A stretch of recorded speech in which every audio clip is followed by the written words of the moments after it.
Hello, everyone, and welcome to, I think this is episode 5 of Control. We are back exactly where we left off, but with two slight adjustments. First of all, there was an exceedingly rare opportunity that we took to play a very small amount while we were off stream, and that was specifically to test out. The game has been running so well, except for some odd, erratic, difficult to pin down frame rate drops, that we decided to try doing this episode with DLSS off. That's NVIDIA's special anti-aliasing technique that looks really, really good, but I was curious if that might be causing the issue where the frame rate would suddenly hitch up for a small amount. I don't think that it is, but I decided to jump in and run around for a very short time with DLSS off, and it seemed to run okay, so we're going to try to stream this episode with that feature turned off. And hello to Azric, who, that's just now reminding me I need to make one quick adjustment to chat. Hold on just a beat.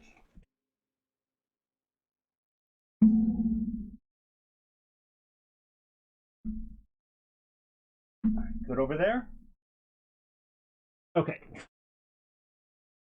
Yes, sorry. Hello to Azric. So, that's actually the other note, that I have slightly more resources than I did last time because one of those time missions came up and I ran over to do it so that we could test out everything with combat. And other than that, no main story and no exploration happened. I've always reserved the right to do some streaming, to do some gameplay offline, but it almost never comes up. So just wanted to be upfront with that. Now, as I recall, wait, what's this? All right, this must have been one of the things that I got. And then collectibles, I don't think we got anything. Oh, right, yep, there was one sort of collectible. It was just, hey, every once in a while, the building might move around like it's Harry Potter. Don't worry about it. All right, and otherwise, we're good on that. So, what I was going to go to was missions, and here, we are searching for Blackrock Processing with a side order of, we're going to try to collect 5 mold samples for Dr. Underhill.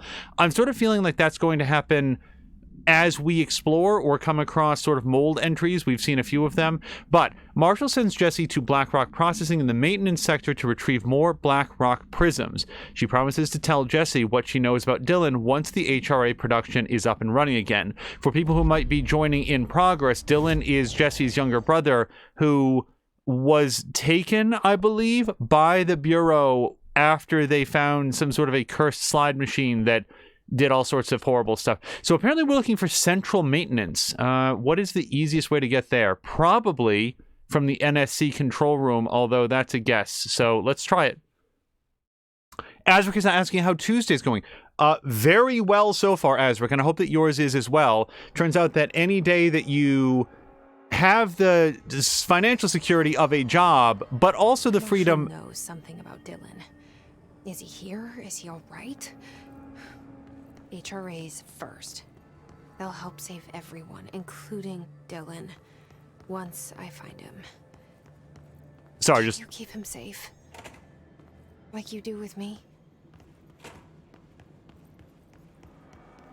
The end of that was going to be, but also the freedom not to have to go to that job for a little while. It's a pretty good day, as it turns out. Nope, that's not what I want. Yeah, so this is more or less, where I was hoping to get to. If we're lucky, there's going to be some sort of a... I would love to zoom in on this map, by the way. It's one of the...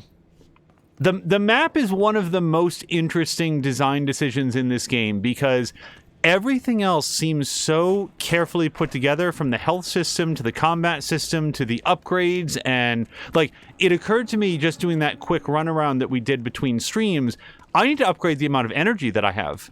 That's actually been an ongoing issue where I don't have enough energy to do the kinds of moves that will keep me alive. And I've been focusing on health, but not enough on that. So this is not going to get us to where we want. Do I have an elevator up here that can take me... Well, hopefully. Let's try it. No. Well, maintenance sector. Let's try it. As we're saying that he's at the point that he gets 25 vacation days a year now, thinking about taking the whole month of August next year. That sounds wonderful. I feel like I would have a lot of difficulty returning to work after that amount of time. Okay, continue towards black rock processing. I think I've been overthinking the challenge level of navigation in this game, because it turns out if you read what it's telling you to do, you're going to have a better time of it. And look at this. Look at it. It's right there. Black rock processing. So what are the two guns I have? I've got Pierce and I've got rapid fire, whatever it's called. Spray, spin. We got there eventually.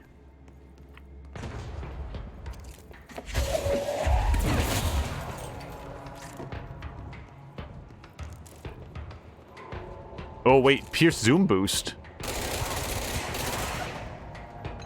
Alright. I need to kill that sphere.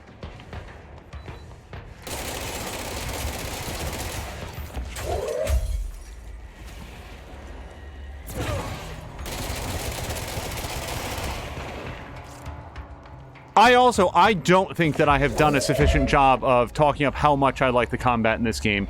It's awesome. And, like, you know how I feel about it, given the fact that I die at least 14 times a stream and always want to go back for more. Oh, I'll take a friend.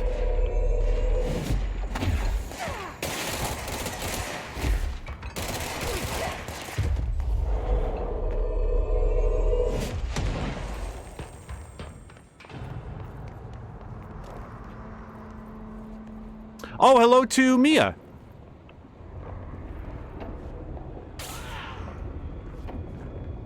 Oh, I think our friends died. That's okay.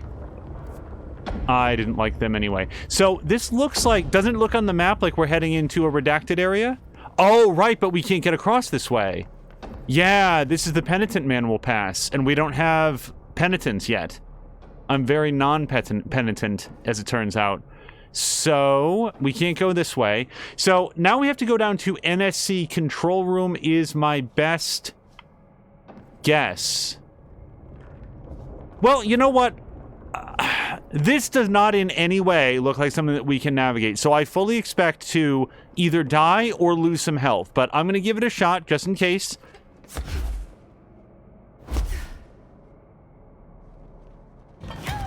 Oh, that was agonizing. Okay.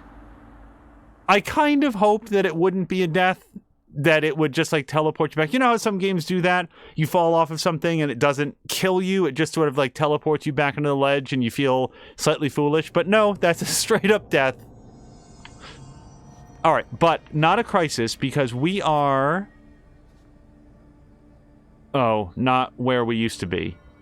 So, yeah, so I now have to go back down to central maintenance. Which is fine. We do know the way now. Boy, that's more costly than I hoped it was going to be. So far, I have to say, much like the testing that I'd done, this does appear to be running perfectly with DLSS off. For the record, the topic there is NVIDIA has some ludicrous new anti-aliasing solution that allows the game to render at 3/4 resolution, and then it has some sort of AI algorithm that's sort of reconstructing all the missing pixels, so you get all the performance benefits of running at a lower resolution, plus a very, like, a shockingly clean and anti-aliased image, and that's what we've been using for the last several episodes. This is the first episode that we're doing without, and I gotta say, it's running really well, even with all the ray tracing stuff up. Alright, so let's go through black rock processing again. Salmalander said, that gun is not good, and I disagree. I'm really enjoying Pierce.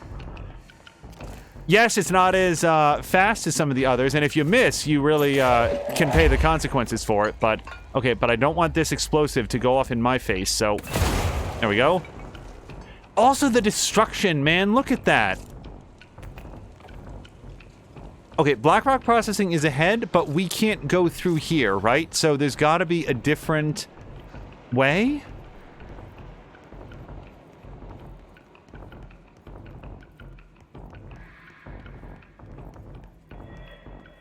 Oh, hello to Club! Club, so do I have it correct that, oops.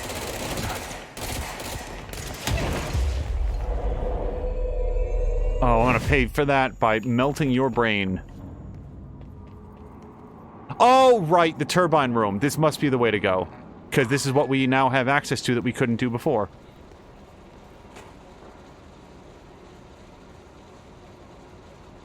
Oh, also, hello to Drienne. And Drienne is saying that this is the gun, the, Pierce, that, their brother used the whole way through. And swears by it. Yeah, I'm certainly enjoying it. So we've got a couple Energon cubes and something that we can stick them into. So let's do a little of column A. And we got that in there. So presumably we're going to carry this somewhere else. But I want to know where before we start trying to move it. Also, we've got one down here as well. Oh, and a chest.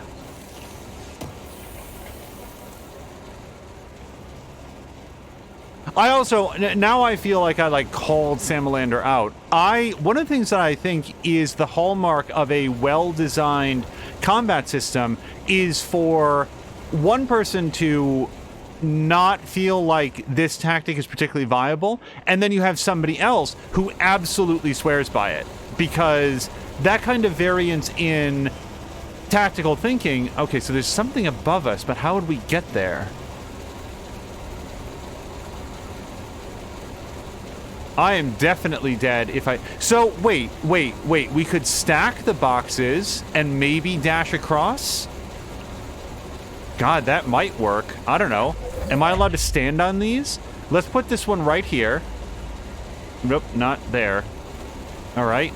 And let me go see if I can get the other box on top of it, and then we're going to try to dash across. And if we wind up with Mincemeat Jesse, then I'll just feel bad about it. But this feels... possible at least. So I'm just going to try to put that right on top of the first. Nope. Hold on. This may not be viable, but I wanted to try it. Damn you, physics. Give it at least one more try. Oh, now it doesn't rotate at all. Cool. It's going very slowly. It's Thor Ragnarok, everybody. All right, we're almost there. And... down. Well, close enough. Now can I get on top of it? I can. So now I'm going to try to dash across. And what's the dash button? B. Oh! I'm actually surprised that worked. I don't know if that's what I was supposed to do or not. Okay.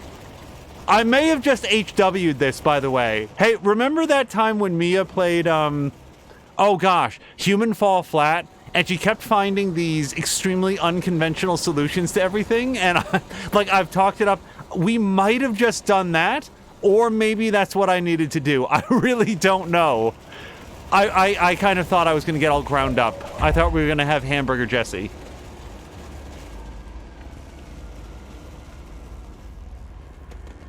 Adrian is saying that their brother and I play this pretty similarly. That feels like pretty good company. All right, we'll try to get one more.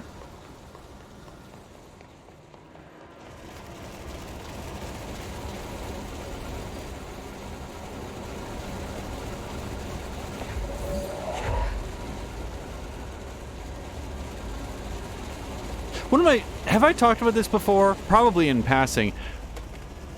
One of my favorite scenes in the movie Jumper, which is about a guy that can just like Nightcrawler teleport at will all of the time, was just the scene of him like hanging out in his apartment, and he was just like teleporting to the bathroom, teleporting over to the refrigerator to get something. Now here's something interesting. I don't have anything to stand on, and I don't feel like I have enough height to make this. What am I can try it, but if I die, I'm going to go all the way back to the last thing. And at a minimum, I should get that other box to stand on, I would think.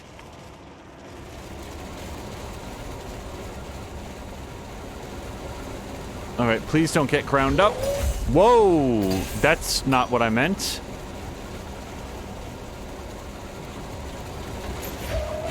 Okay, but No.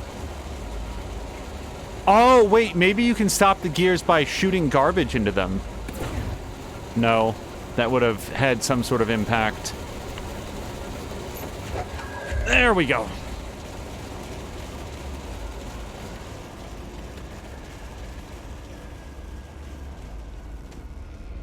Mia saying, oh my god, did she want to be a Nightcrawler? She also says that I'm summing up her flailing in the nicest way possible. No, I'm dead serious. Like, shit. Oops. Okay, well, fortunately that didn't go far. I didn't press the drop button. I was really impressed by Mia's, like, thinking outside the box on what to do in that game. Alright, so let's give this a shot. B! Okay, we did it. I think I took some damage on the way through there, too. Alright, we'll just walk through the microwave here. So, well, let's read this. Ocean View Motel and Casino entry point, catalyst light switch, the law of 3 applies. Okay. Oh, and there's the break to get into, Blackrock processing.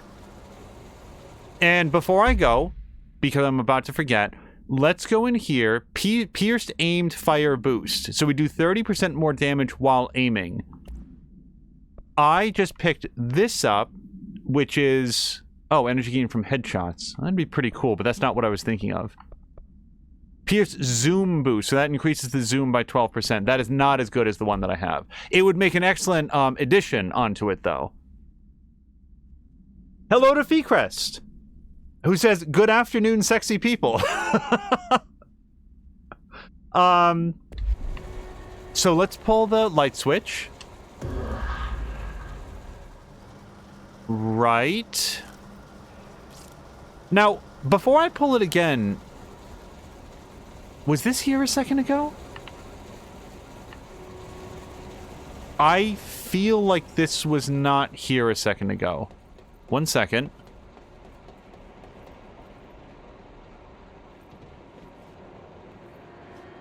Alright, so now, for the first time, we're getting a little bit of, jutteriness in the frame rate, but I don't want to go down there, so... Mostly because I can't see a way back up.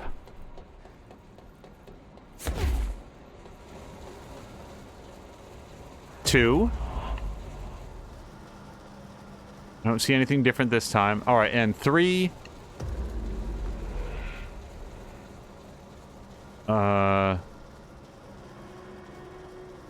Four?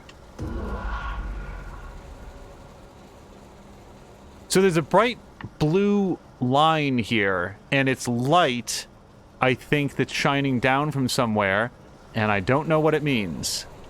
5. 6. Oh. Okay, apparently the rule of 7 applies.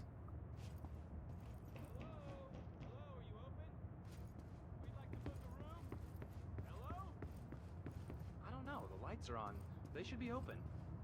We're looking to get a room for the night. Hello? I don't think anyone's there, honey. Come on.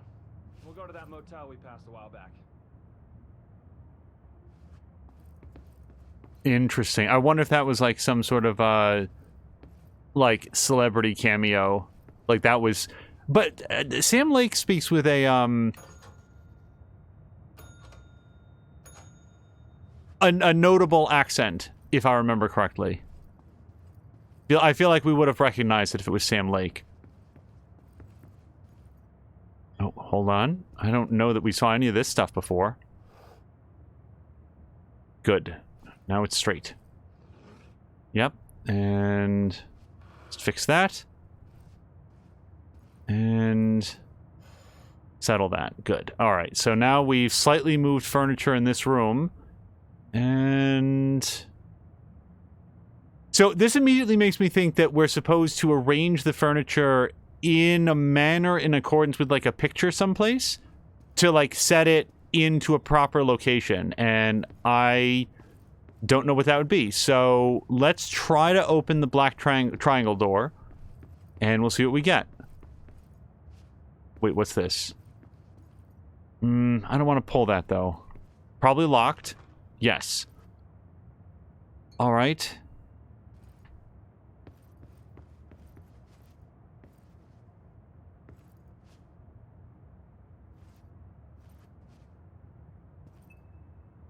So Mia apparently mistakenly called. Yes, I will. Wait, what's this? Nope. Oh, it's an identical room. Okay, so this is our model. I get it. Okay, so chair out, radio right, straight picture, plant on the left. Chair out, plant on the left. I think that's what we have to change. Chair out. Wait, that's it. And I heard a sound. So I think... Are we still looking for the key, or is the door just magically open now? We can check both.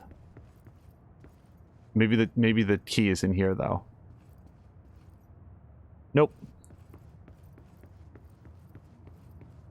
And we can't get into the janitor's closet, right? No.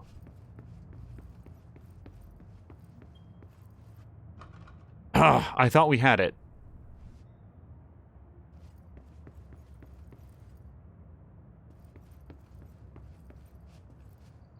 I can pull the string a few more times, but I feel like our time here is not complete. Also, fun announcement, just as we're exploring and trying to find a key. I don't see anything. No, I'm hoteling right now. I'm not doing... No, get out of here. It's not going to stop telling me about this. Oh, yes it is. So, we set everything according to the model. This is right. Let's set it wrong. Okay, it doesn't make any more sounds. Well, while I look, the Steam holiday sale is on right now. If there's something... Oh, there it is. This is what it changed. This door opened. I got it. Okay, now we can open the door. But before people jump onto the Steam winter sale, do note that some of the games have a better discount over at Green Man Gaming. So if there's something that you're interested in, and I really want to stress, we are not sponsored in any way. This is just my own personal experience with the site. Green Man Gaming is, in my experience, completely above board. I've never had an issue with them or their... Oh, look, there's a picture of where we were when we pulled the string, and you can see the doorway over there.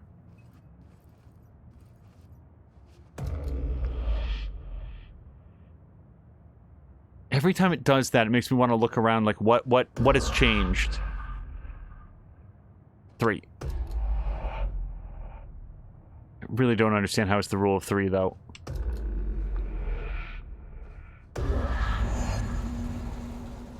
And now there's a bridge there. We did it.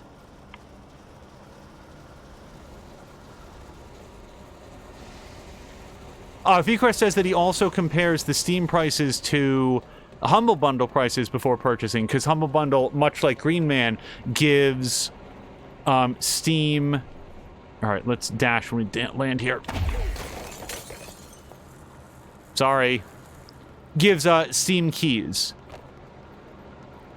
But the 2 things immediately came to my notice, which I think would be really, really good for Mia streams, but I wanted to check with her before doing any of that. So I think we can just go directly there now.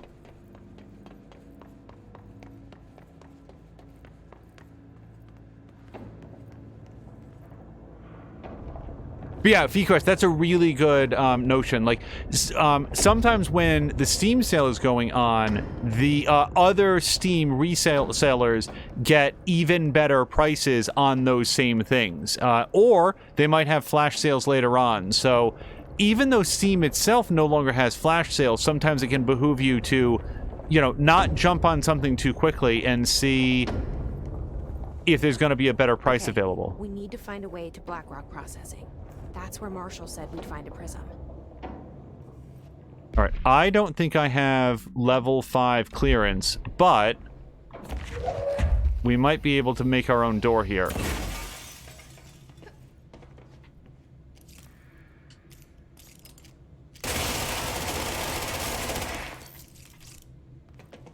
There we go. Reminder. If the contents of your workspace have been rearranged, removed, added to, or altered in any other way, you should immediately leave the area while speaking to yourself in a reassuring tone. This will not only keep you calm, but also the room. Thank you for your attention. And quick pause to say, Ricardio, thank you so much for the resubscription. He writes, eeny, meeny, miny, mo. I got gifted a sub. That was 8 months ago. Ricardio, it's been 8 solid months of your subscriptions, and we really appreciate it very much. Thank you so much. Oh, it's a radio. Okay, so me pressing X is not going to do anything. So we cannot open this door. That's fine.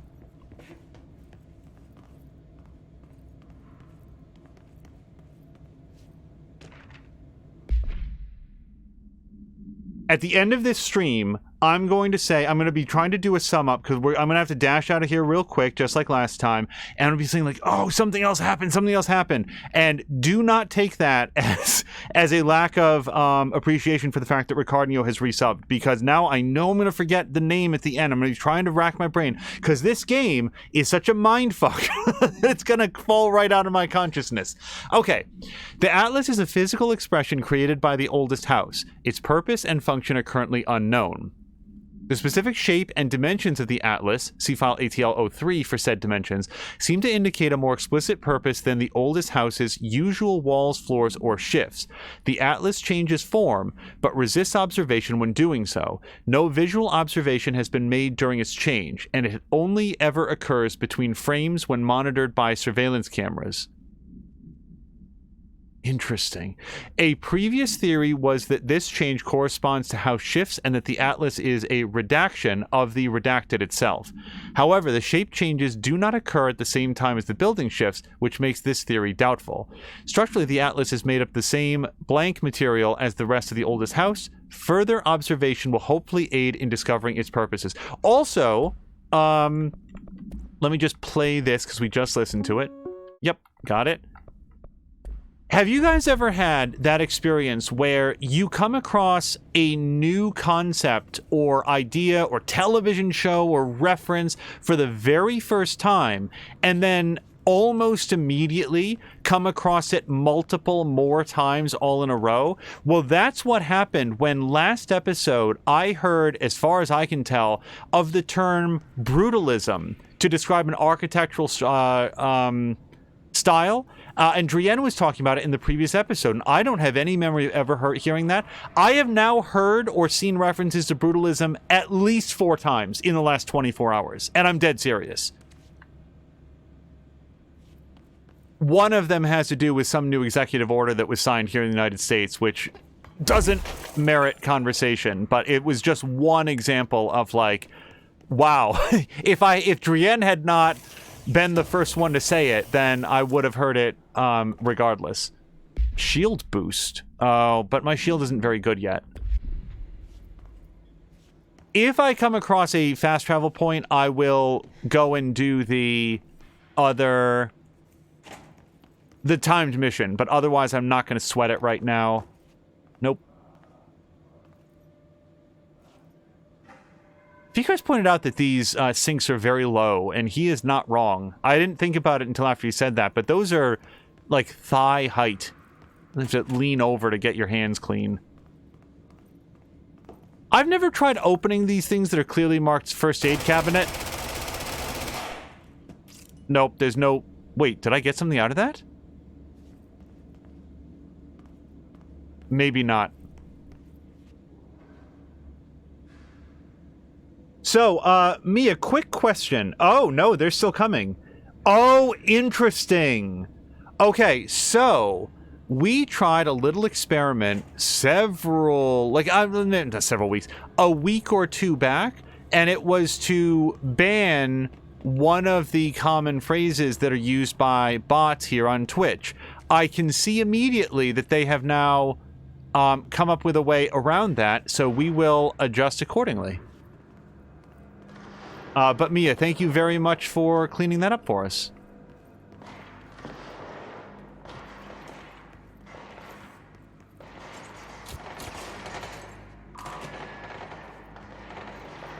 Okay, now Yes, so now we have a faster way back.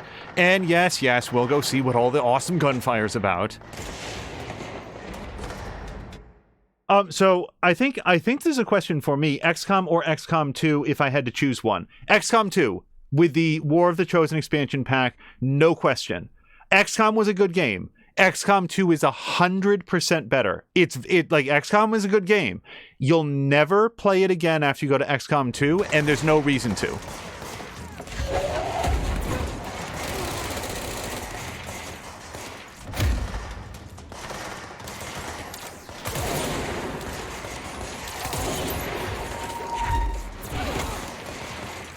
Oh, let me make a friend.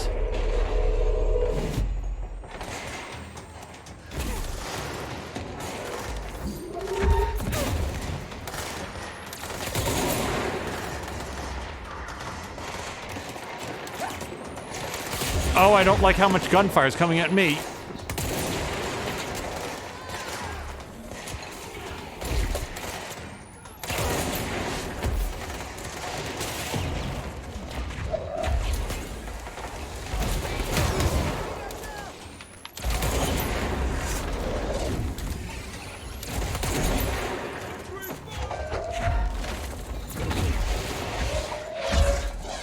Oh, no, don't hold on to that.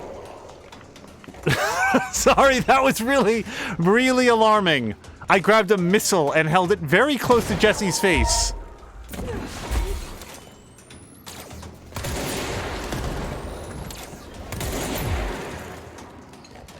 Oh, just take your time, gun.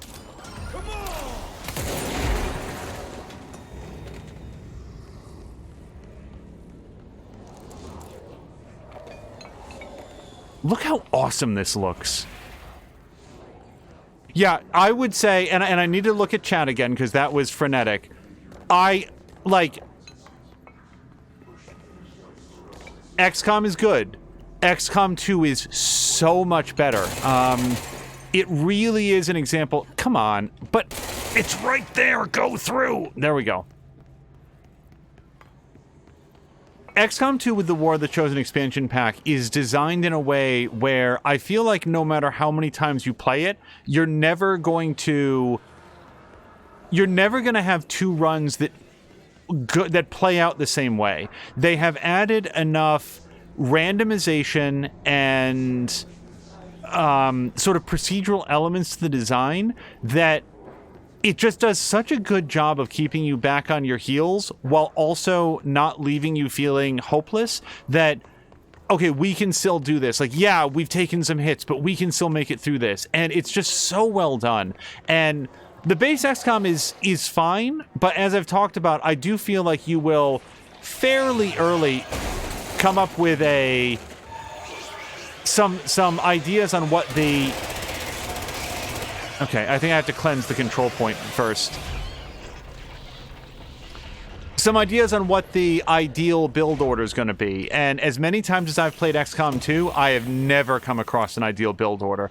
XCOM 2 is fun on the easiest difficulty level, and it's fun on one of the hardest difficulty levels. And the most severe bugs that I ever knew about have been long since patched up. I cannot say enough good things about XCOM 2, so if Club is still here, I would defer to him to say some additional nice things about XCOM 2. I would, again, highly recommend the War of the Chosen expansion. Because it's not end game content that's layered in, it's almost everything that you saw when I did a stream the other day. That was all War of the Chosen stuff. They added so much to the game.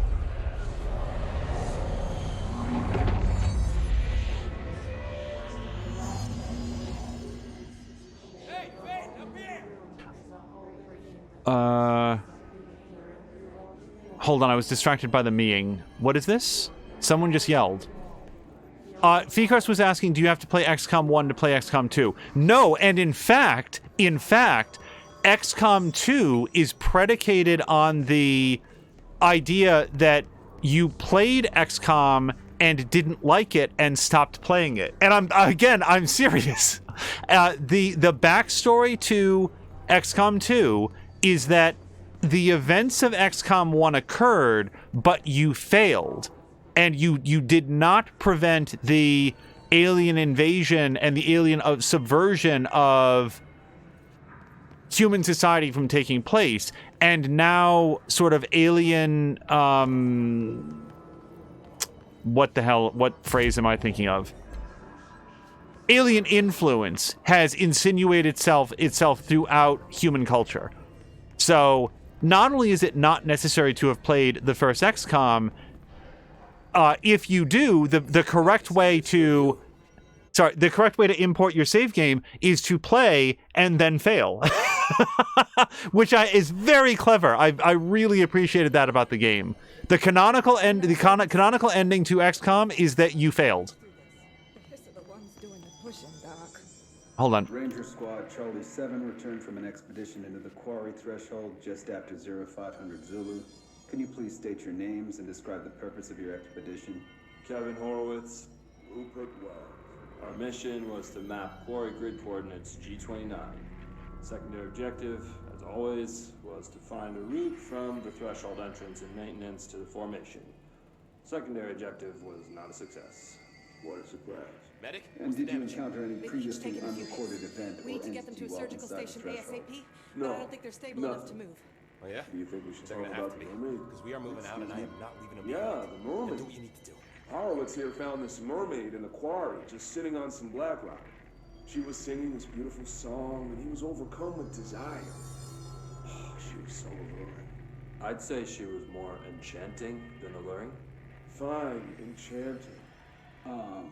Did you tell your remember the CO deal. about this? Oh God, shut up! Buy a shot. Because it didn't happen. Nothing happened.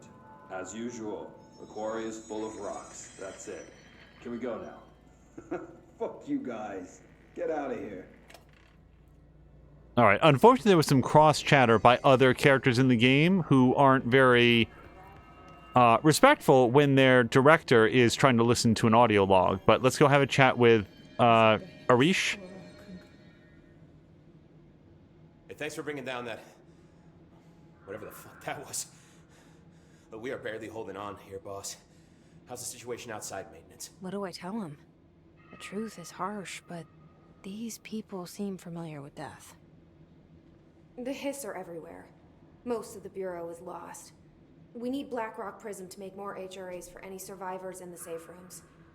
I'm here to check Darling's Blackrock lab.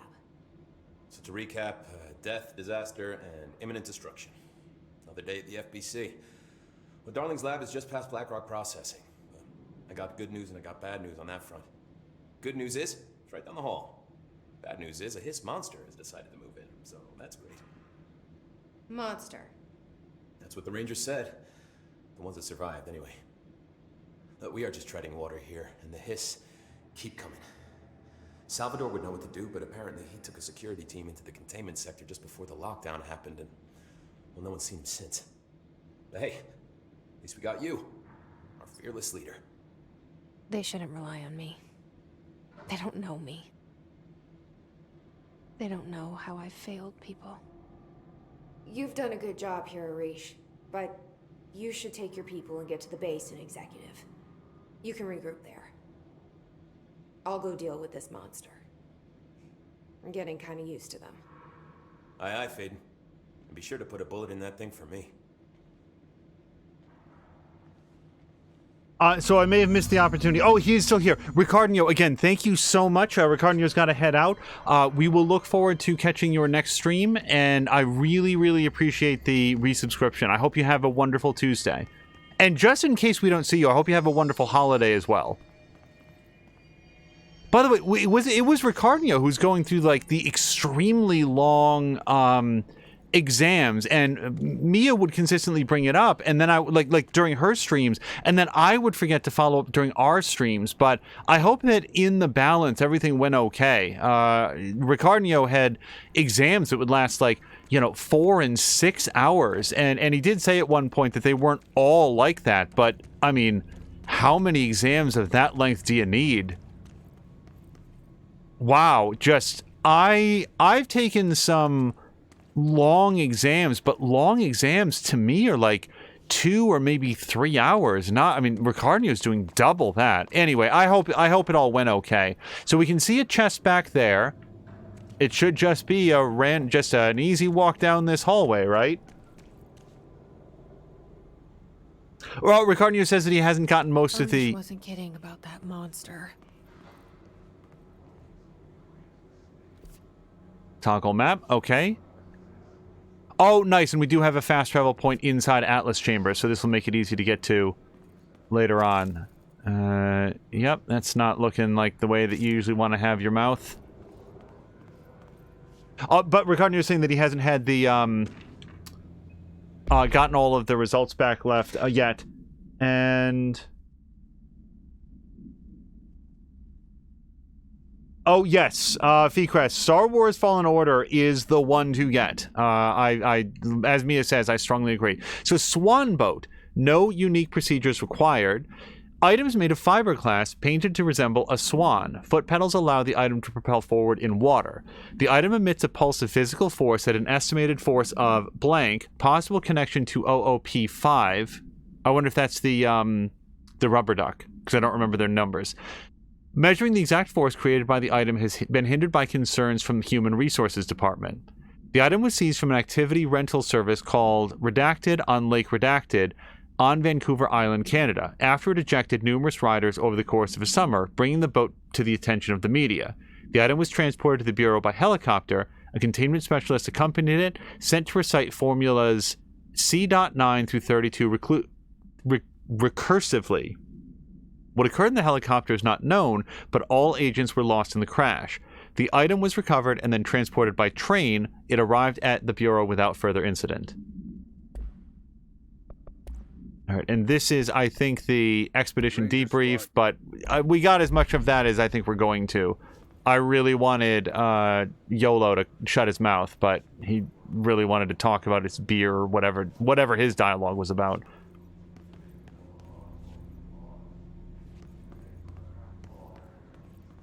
All right, so we can't get into 5, and I think this is forward. You showed me the HRA when I first got here, and the machine that makes them. Can you help me find a prism? Feecrest is saying that he just ate an incredible fox cookie, which I would submit is redundant because... let me put it this way. I would like to eat the least incredible fox cookie because I suspect it is a considerable amount better than the average food that I consume. So it really wants us to touch that thing. Let's check other things in the room first. Is this the same door that we came in with? I think so. Yep, this is the way to the Atlas Chamber. Okay. Well, let's go find out what this is going to do.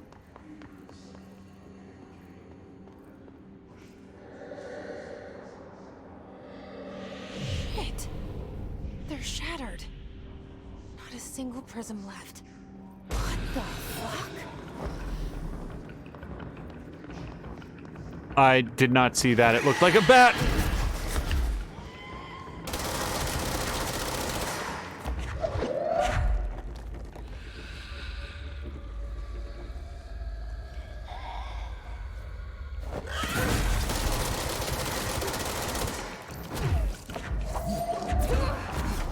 Oh, this is not gonna go my way.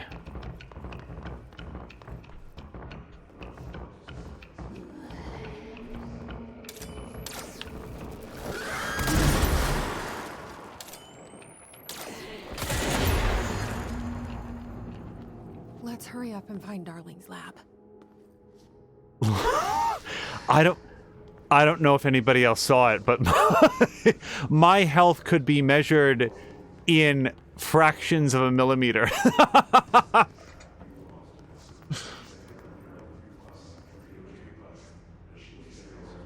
Oh, Mia, thank you very much for putting up the Facebook page of Fox Eyes cookies.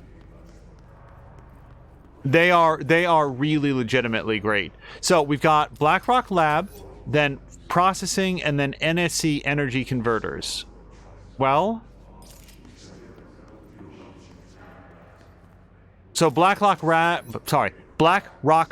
is where it's pointing us to. Let's just look straight ahead, but there's nothing else here, right? It was just that shattered container. And killing that thing Wait, can I get up there?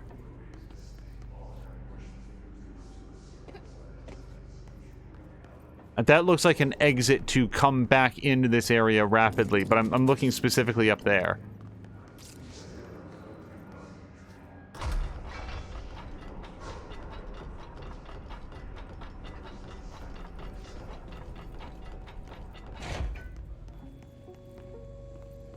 There are areas in the oldest house where under the right conditions, when the frequencies match, other dimensions leak in.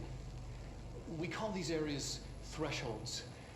The quarry is one of the more stable thresholds in the maintenance sector. That's where black rock comes from. You heard that too, right? Dimensional matter. Black rock It comes has from the a unique threshold. property of blocking out a quarry. lot of frequencies. A So good thing. the prisms must be there too. Contained.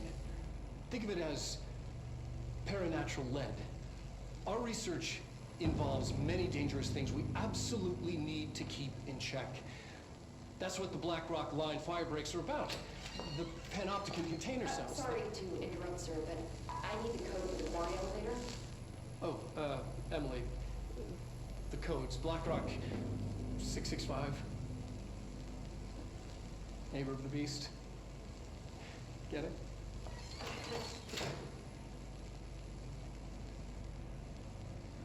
We can do that again.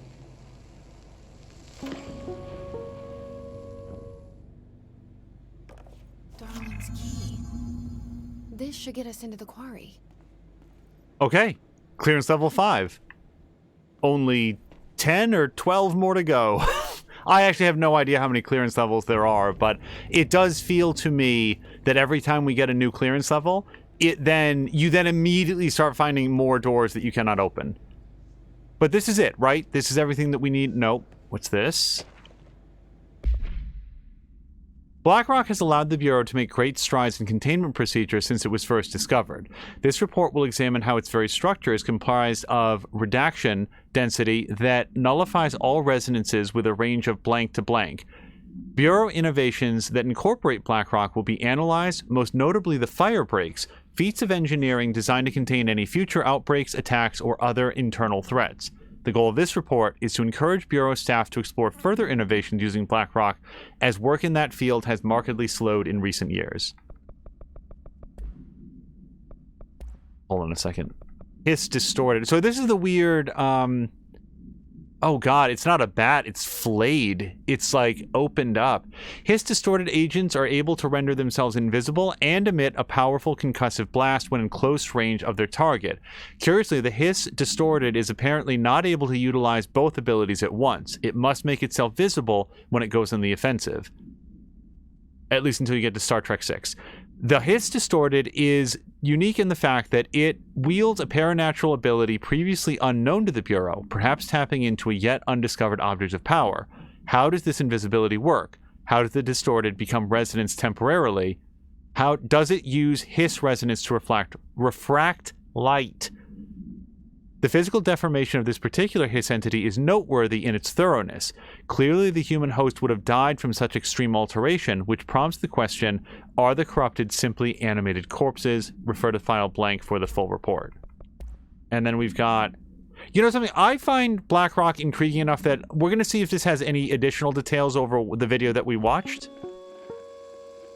There are areas in the oldest house where under the right conditions, when the frequencies match, other dimensions leak in. We call these areas thresholds. The quarry is one of the more stable thresholds in the maintenance sector. That's where black rock comes from. Extra-dimensional matter. It has the unique property of blocking out a lot of frequencies. A good thing. It keeps things stable, contained.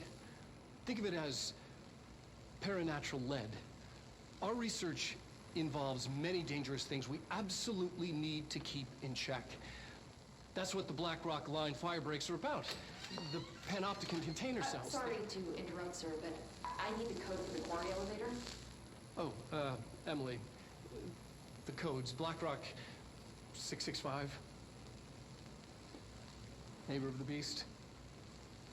Get it?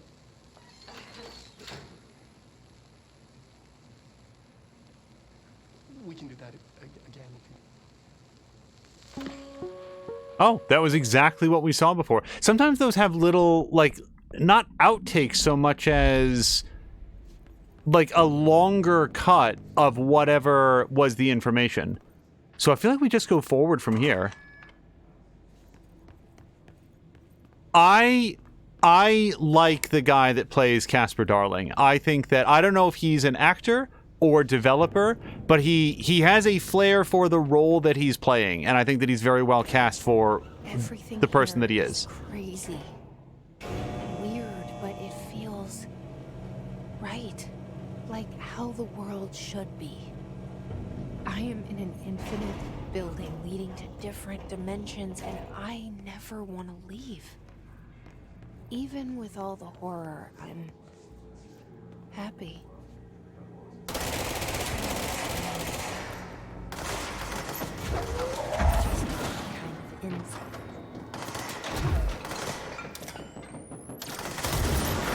Oh, wait!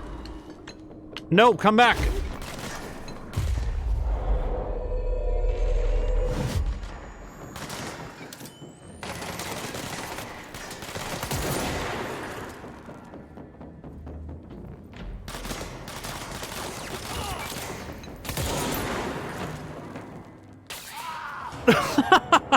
Oh, it's just the scanner's head pop after they've finished their term of service.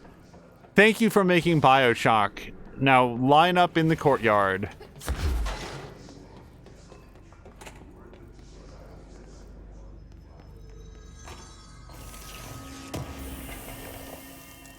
Alright, so... Oh, wait, that was red when I came down here, wasn't it? Because I was about to say, this must be an exit from... Oh, okay. Well, let me touch this, because that'll save us. Also, we've not got this going on. Oh, we can turn this in. Collect reward. Dodge efficiency. Good. And now... Kill enemies using melee. Alright, let's try to do that.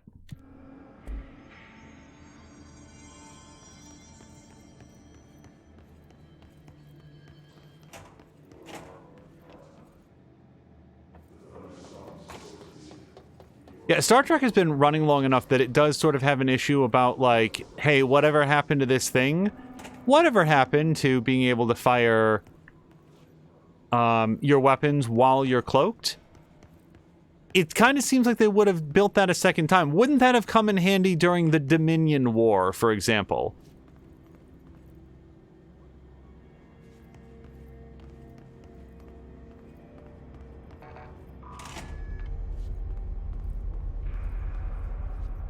Oh, nice. All right.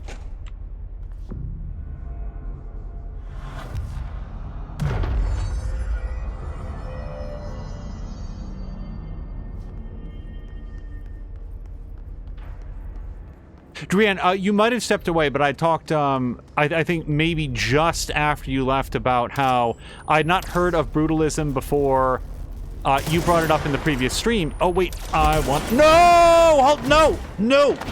Shit! No! Ah! Oh, boo.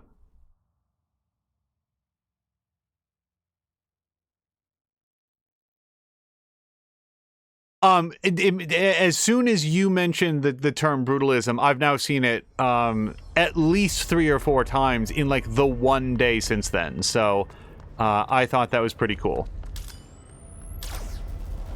Wait, so how do I cancel that? Got it. I gotta say, so I think I'm gonna switch out of spin. At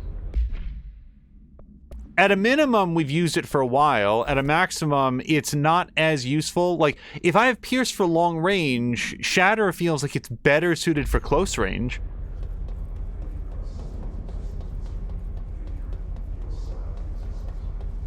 Because the Blackrock Quarry is that way, which means I want to go this way.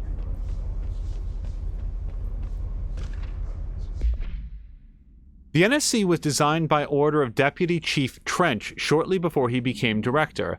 The container provides a safe method of extraction of Blank's excess energy output while acting as a humane way to house him. So, the NSC is a person. Sarcophagus container. The coolant pumps keep the container and its blank from overheating while the energy is siphoned. The energy is then conducted to the converters, where it is rendered into a blank through the use of turbine generators. The electricity produced powers the entire bureau, making us completely self-sufficient and effectively invisible on the New York City power grid. After NSC-01's disappearance by some unknown manifestation of Redacted's power, the occupant was restrained and a second model was built. NSC-02 possesses built-in spatial anchors that are designed to prevent any translocative effect from its occupant.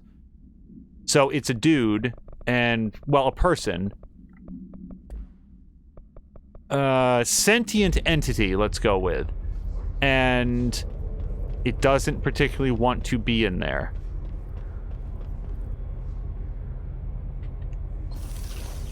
Drian, thank you very much for the clip.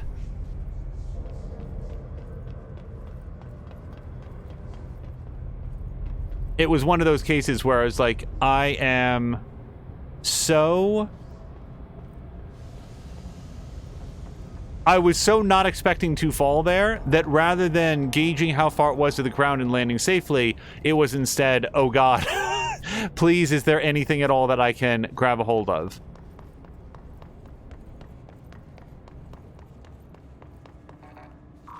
Yeah, the further that I go in this, the more convinced I am that they made this map almost inscrutable, like almost entirely useless, to encourage you to look at the world, to give you a general sense of where you're trying to go, and then you have to look in the world at the signage and other indicators in terms of, like, how do I actually get there? Ooh, energy recovery. Hold on, because I kind of want to boost that up. Oops. No. What? Well, now I don't know what I had in there. So, energy... Oh, health recovery per element pickup. That's nice, I guess. What is this one? Health plus 28%. I'll tell you what. I'm going to put that in there. And then what was the energy recovery one that I just got? Seize speed, health, launch energy cost, evade energy cost, energy recovery speed. Let's put that in, and we can always change it later if we want to. And then, let me just see if we got anything cool in here that I wanted. What was this? Energy gained from headshots. No. And then... I really want to upgrade these. We should check to see if I can do that at the next control point. Drian saying it makes the fast travel system far less useful. Yeah, which I think is, like, I think I understand the design decision that they were aiming for, which is somewhat different from me believing that it's a good idea. Because, you know, Feecrest was just talking about Jedi Fallen Order. There was a reason that I talked frequently about how much I liked the map system in that game, because it made it very natural to figure out where I am and where I'm trying to get to and how I'm going to do that. Broken. Okay, well, I get down the old-fashioned way. can probably do the old-fashioned way. I'm gonna search these sort of levels as we go, because you never know when they might have put a nice, delicious box. The map in this game, I would submit, is exactly the opposite. It is as far removed from the Fallen Order map as I think you can get, and still have a map system at all.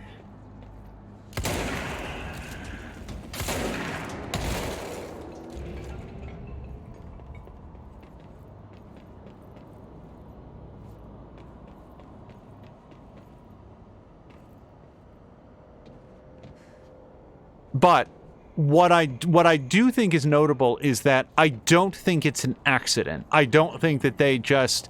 I don't think it's a placeholder. I don't think it is a mistake or an oversight. I think that they said, we don't want to have the player navigating the world with this up so they don't actually see any of the world. we want them to see all of our artwork, all of our brutalism, all of our, little environmental details. So we're going to have your primary means of navigation in the world itself. The cost to that is exactly what Drienne said. The fast travel system and just getting around in general is more cumbersome than you might... Oops. Otherwise have found.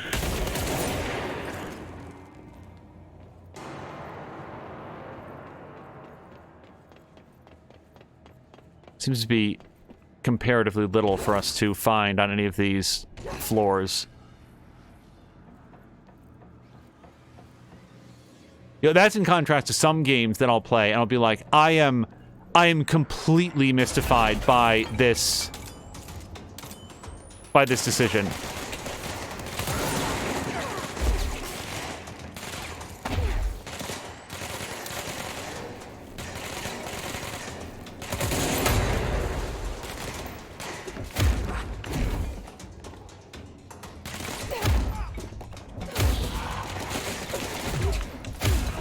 That's 2 of 5. And note that it doesn't say that you can't die, so we're already 2/3 there. As we're saying, the XCOM 2 collection is $25 right now. Yes, and that is a steal. It is so good. Like, let me be clear that it's not good for every single player. It's not an action game. I actually tried to show XCOM 2 to my nephew, and he didn't play a single turn before he asked if he could go play Spider-Man instead. It's not that the things that I like are good for everyone, but if you have even a passing interest in that level of global strategic advancement, and like it's a guerrilla warfare simulator on a... Hold on, we're gonna Mia.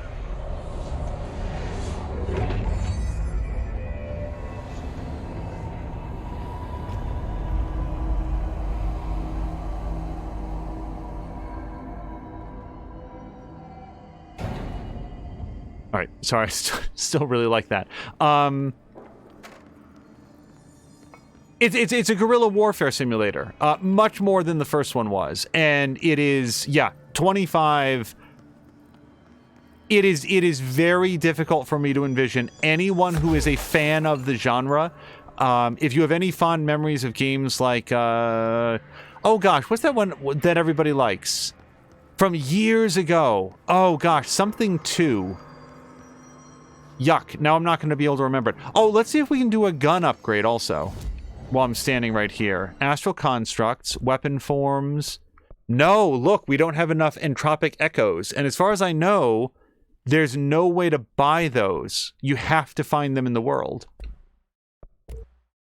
Now, the other option is I could do this. I do have 3 house memories and 1 threshold remnant. Let me make sure that I don't need those for my weapon forms.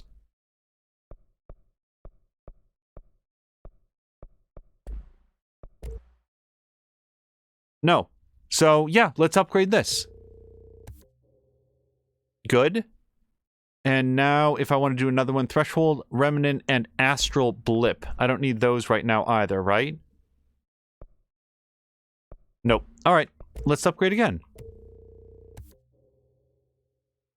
Now, this one takes an entropic echo, and I only have 1 of them. I don't know if I want to use it on this. So, if I go here, or here, I could get a rare weapon mod or rare personal mod. I'm pretty happy with my weapon mods. Let's see what this is. I'm gonna gamble some cash. Energy recovery speed plus 28. I feel like that's the same thing that I have. Could also do this one. Yeah, let's do it. Seize speed plus 54%. Yeah. I mean, that's... What does that take, like... Plus 50% would be, like, take a third off, is I think how that works. If it was 100%, it'd be double. So that's... Well, fuck it. Who cares? That's me trying to do rapid math in my head. Plus 50% is...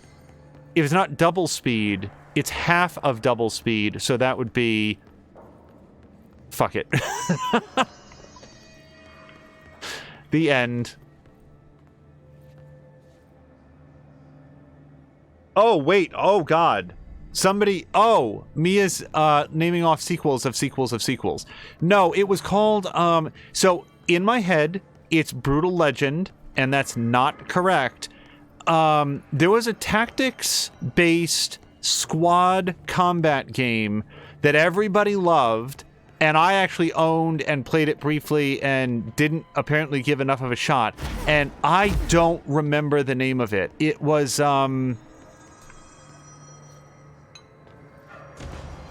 Wait, hold on.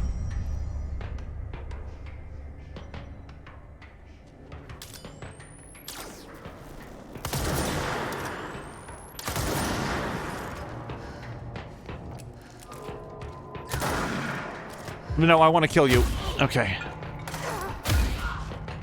4 of 5.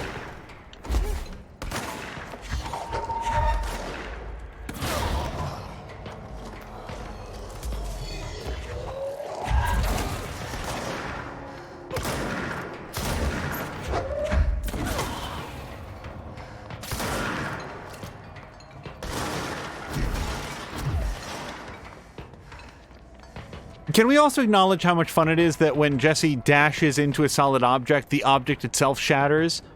Because it makes you feel so powerful that you're basically Superman in this circumstance, but with psychic powers. Well, I actually intended to grab that person's soul, but...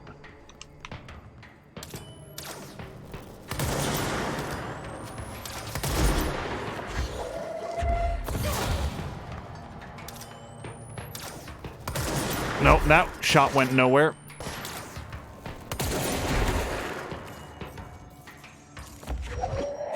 Eat ash can. Nope. I'm so out of energy.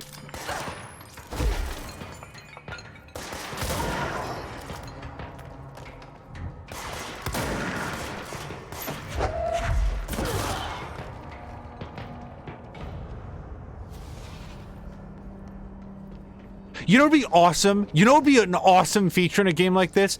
They should have, at the end of the game, but it wouldn't really work at the end of the game, just as sort of like an idea, like at a chapter break, whatever, where they have a screenshot or a 3D fly-through of this area before you fought in it, and then another one to show what it was like after you smashed the hell out of it. And at the end of the game, they could go through like all of the destruction that you caused.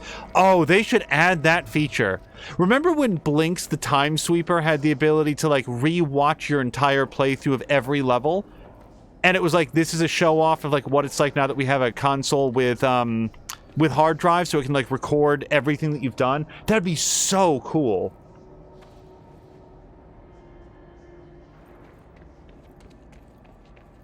Mia and Feecrest are listing off every imaginable movie sequel and not looking up this sequel to the game that I'm thinking of.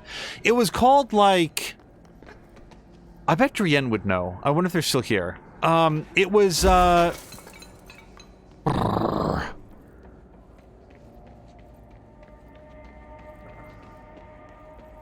So I'm trying to recognize places that I haven't been so that I can go there and then have been there. Oops.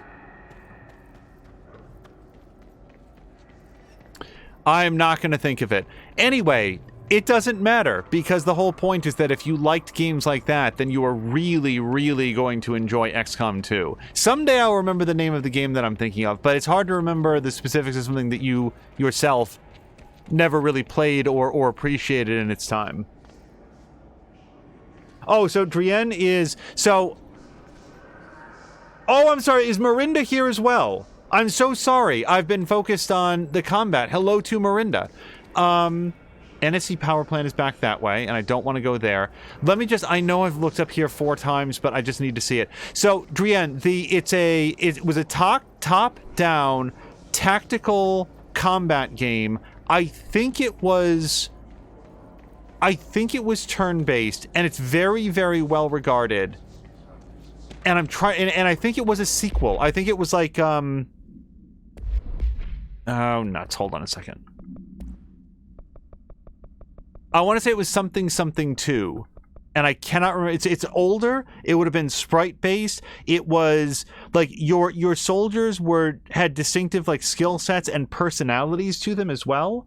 And people talk about it all the time, and I just feel like XCOM 2 takes everything that people talk about that game doing well and does it better. In any event, we need additional diamond blades ASAP. Continuous rim this time to get the clean-cut research ones.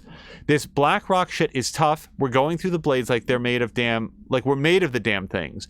The dimensions for these slabs of black rock they want are outrageous. For all the grief they're causing me, these fire breaks better fucking work a treat. Better fucking work a treat. Go ahead and double that last order. Is that a phrase? And if so, what is that, British? Work a treat. Never heard that before. Jagged? No. Damn it. Jagged Alliance? Is that it? Is it Jagged Alliance? I think it's Jagged Alliance 2. I think that's the game that I'm thinking of. Wow, that was a really long way to go to say that XCOM 2 is better than that game that I haven't played. So, like, I'm sure that people hold Jagged Alliance 2 in high regard, but even then, like, doesn't, like, Shadow Tactics and Desperados 3, doesn't that also sort of, like, improve upon that formula? Because isn't that what those games are? Wow, I don't know where to go. Find the Black Rock Quarry. Is it not this... Oh, hold on. Can I get back here? What's back here?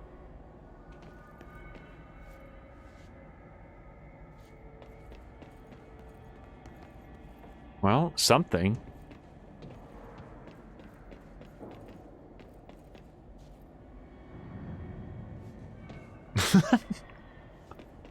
Mia saying the name of the game is Work a Treat 2. Which, honest to God, sounds like a video game that they would make up in Law & Order SVU. Oh, I found a hidden location. And there's a lot of mold in here, which makes me concerned because it's lethal. And if I jump down here... Oh! Hold on, it's more lethal than I thought. Where did that even come from?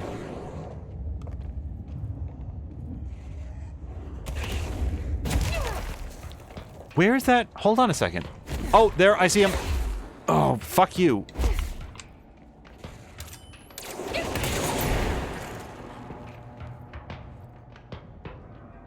That was an extremely fortunate shot. But I saw something else over here, too. Show yourself, coward. Fuck. Nope. Okay, don't get hit. And don't fall. Mission 1 of 2 accomplished.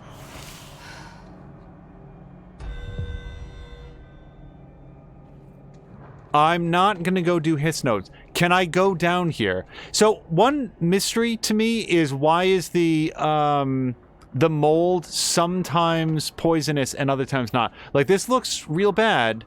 Oh, I don't want to die here.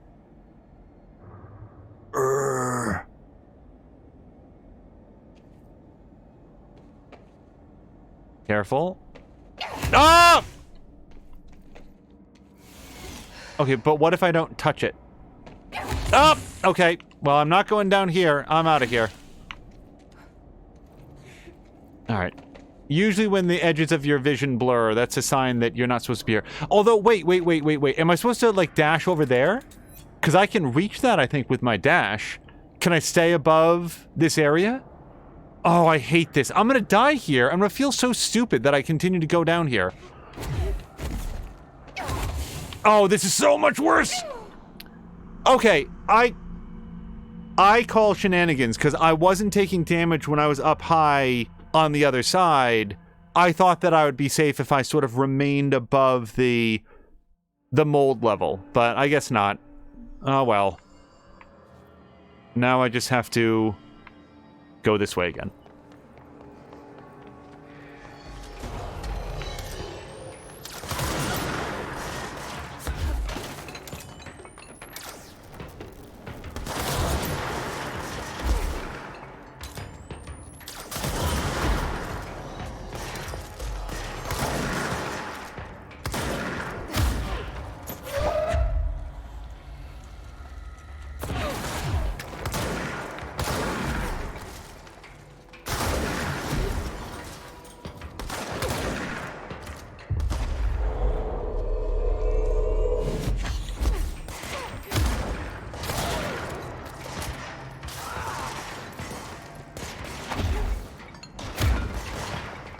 More wide. Okay.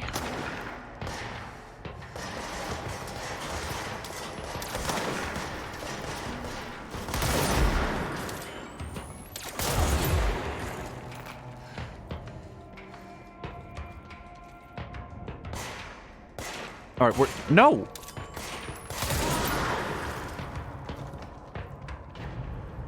Okay.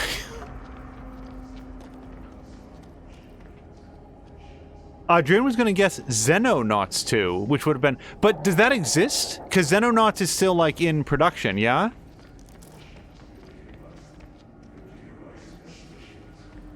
So, anyway, highlights of the Steam sale. And actually, I haven't looked right now. But on the Epic sale, they have Star Wars Squadrons, and with the coupon, it's like $13.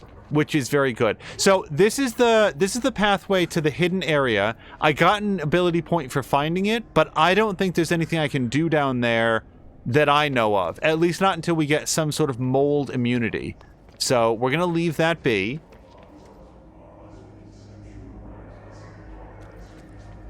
Yeah, somebody, and gosh, it might have been Mirinda now that I'm thinking about it. Somebody had said if you can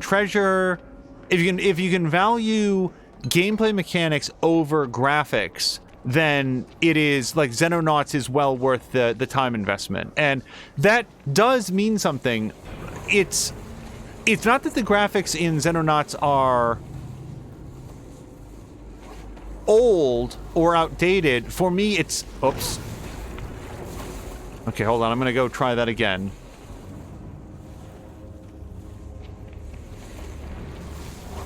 There's something about the design of the artwork that I don't like as much as other sprite-based games. But I can get past art styles that I don't care for in the name of gameplay. So it's not that I have anything against... Son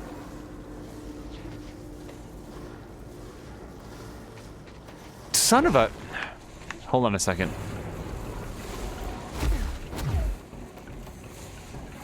Myrna's saying, but the game mechanics are great.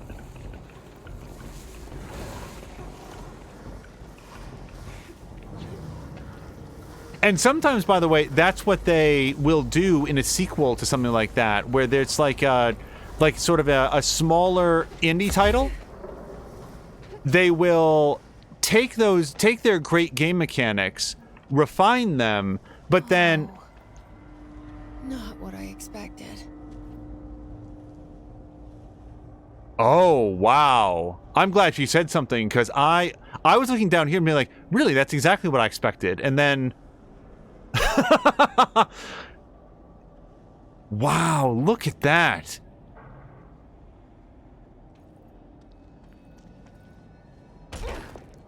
I looked at that too much. And now I'm down here.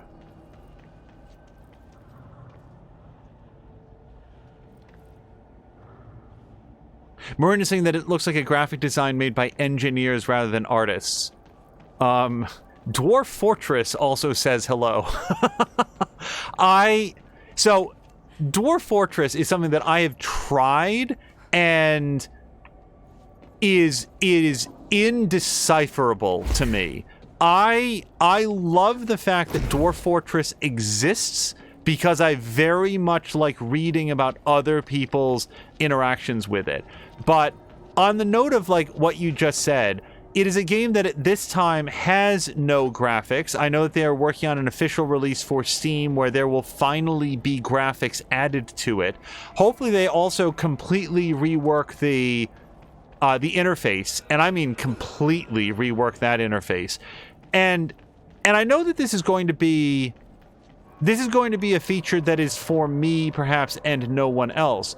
But I would also like an easy ability to either rename or auto-generate names that are fewer than 35 letters. Because when you're me, and I already have enough difficulty remembering names like Jesse and Arish and Emily, I certainly am not going to be able to remember some of the names that you see in Dwarf Fortress that basically run off the edge of the line and cause it to tab down. I mean, some of the names in that game are real tongue twisters, at least to me. And I know they're reaching for like dwarven names, but it's like, how about Ted, Edward, Jamie? Like, those are great dwarf names too, as far as I'm concerned. All Bureau personnel are reminded to kindly not smoke in the quarry, even though the quarry area is technically an outdoor space. It is still a part of the Bureau, and therefore the no smoking rule does apply. Not only is it considerate towards your fellow employees to refrain from inflicting the harm of second-hand smoke, it is also prudent to avoid any risk of gas fires, unforeseen threshold reactions, and possible creation of altered receptacles. Under no circumstances should cigarette butts be left in the quarry. Thank you for understanding. The sticker there is that the average lifespan of Bureau personnel appears to be about 2.5 weeks. But do please be careful of the secondhand smoke.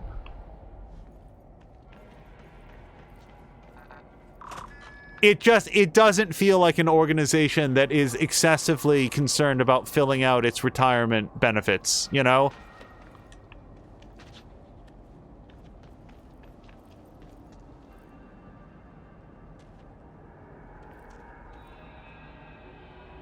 Marinda's saying that the graphic style in Xenonauts presumably is recognizable to the point, and it looks like somebody tried at least.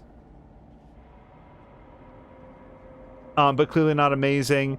Well made by my engineers who made by my engineers who wanted to make it look good. Yeah, I should try Xenonauts. Because let me think about, okay, so we've got a power cube here. I want to try to think of, that looks like a place that a power cube would go, and I don't think I can hit there from here, so let's see if we can run this over. Activate the explosives to excavate the black rock prism. Really? Our first reaction to this area is going to be, no, that's a cube.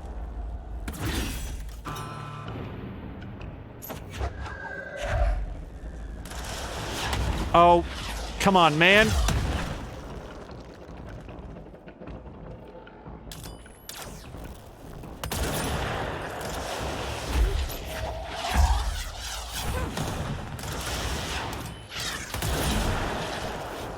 Nope.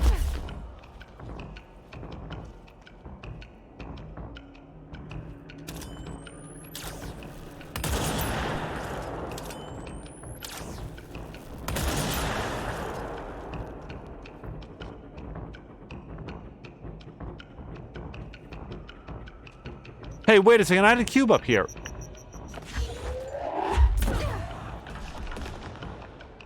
Alright, who threw that? I had a cube up here, now I don't know what happened. I think I got blown up by a rocket. Which, by blown up, of course, means relocated. It's not destroyed.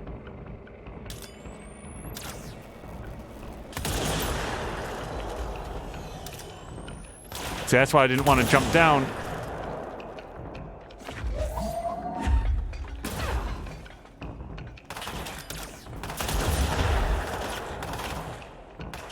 Oh, I really want to be a friend to you. There we go.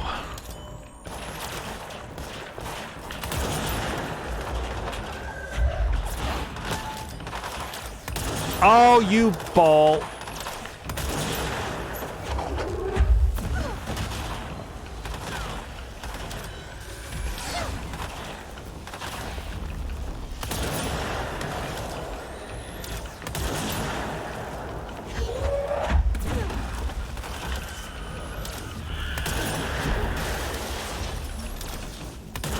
Boy, keeping to the high ground was accidentally a really good decision here.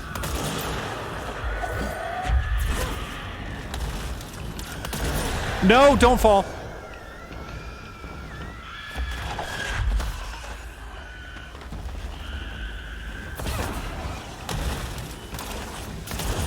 If I was down there, I would be... Never mind. Marinda is saying Half-Life... sorry, VCrest is saying Half-Life 2 make it happen. I would... Oh, jeez. Oh, man. Okay, this is going to take a second. Oh, no, but we opened up, like a fast travel or a shortcut somewhere. Now I don't remember where we did that. But Marinda's saying... ... I'll also say this about Xenonauts. Someone who put a lot of thought into the lore. That one of the more convincing explanations for why hyper-advanced alien forces don't just raffle stomp primitive humans. A plot hole so many pieces of fiction leave unaddressed. You are, like, Marinda, straight up, and I really mean this, you are doing a very good job of, sort of inspiring my curiosity for the game. Because I've heard of Xenonauts by people...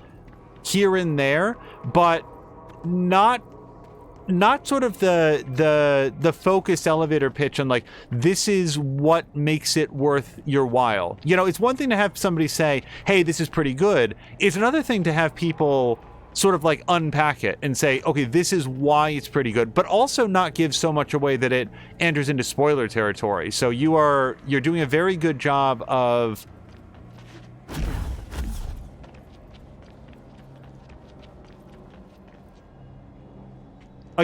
I'm trying to think of, like, in my head the word is evangelize, but I'm worried that that's going to come off as, like, insincere, when what I mean is talking up and doing a good job of explaining what it is that is good about the game. I feel like that's a challenge that I have, where I can talk for 3 days straight about why I don't like something, but as soon as I do like something, then the challenge is, how do I provide the information to people about why this is worth their time without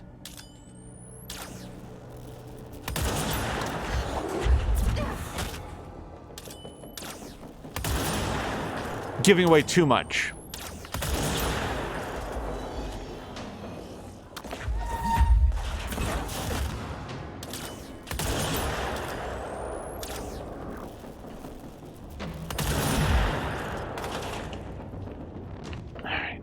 So, this seems like a really good example of where the shotgun is just not going to be very helpful, but grip will be. Let's also take a quick second to see what kind of new things we can put in. So, damage against enemy armor, but we could get energy gain from headshots or damage after kills. That's interesting. Or headshot damage plus 47%. That's not too bad. This one would be headshot damage plus 54%. Yeah, so let's lose this one. So you'd slot in this one. And what's this one? Damage plus 28%. Damage against enemy armor plus 33%. There's got to be something better than that. Anything would be better than that. Damage after kills. 53% more damage after killing somebody sounds pretty good. There's probably like a 5-second timer. And then... also, we're going to have to flush out personal mods in just a second. Damage overall plus 28%. Do I have anything better than that? Oh, ammo cost per shot minus 5%. Boy, that'd be great on spin, wouldn't it? I didn't realize that was a 1. Energy gain from headshots. Let's pass on that one. All right.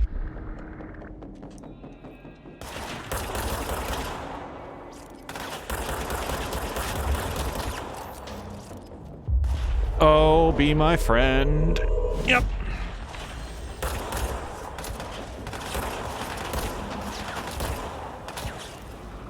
I am Xing so hard. Oh, it's getting healed. That's what's happening. Oh, fuck you, Globe.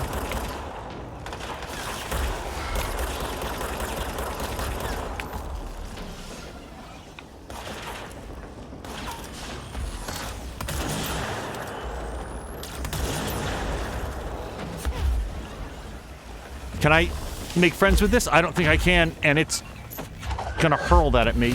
Ow! Fuck you. Oh god, I'm gonna die now.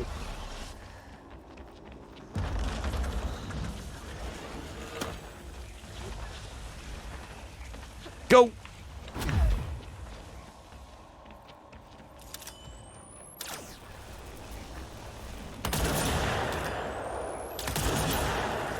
Oh, man, I nailed that thing pretty well. Yeah, I gotta kill the globe.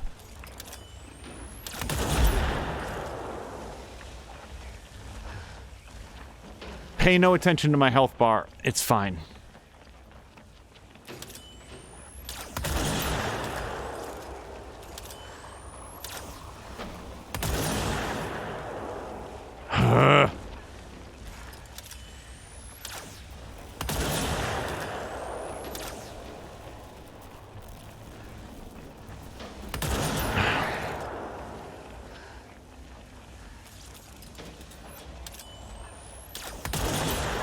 Is that dead now? Okay. Hopefully now we can start killing these guys slowly and methodically, because if even one of them even so much as sees me, I'm gonna be dead from the heat of their stare.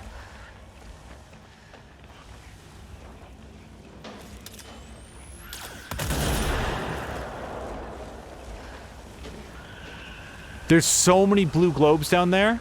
Do you think I can get any of them? Let's try, because I don't feel like I can survive this any other way.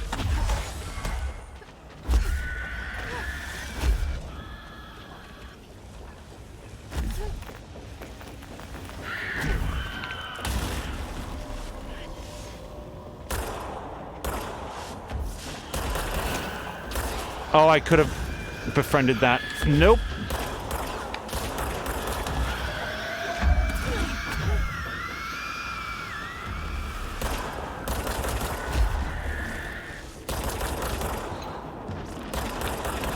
Oh, come on, man.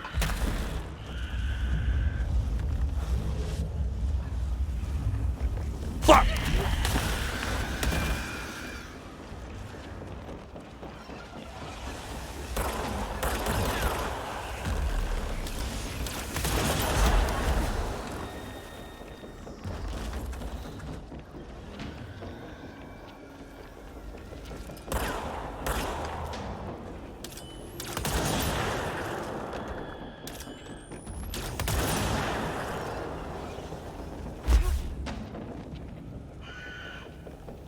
Oh, zombie friend, go get that guy.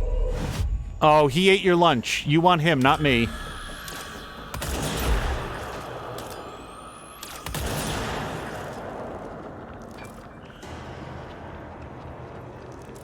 Okay, let's get the hell out of here. Now, these are explosives, right? So I probably don't want to stand here. Activate the explosives. Right, I did it. And...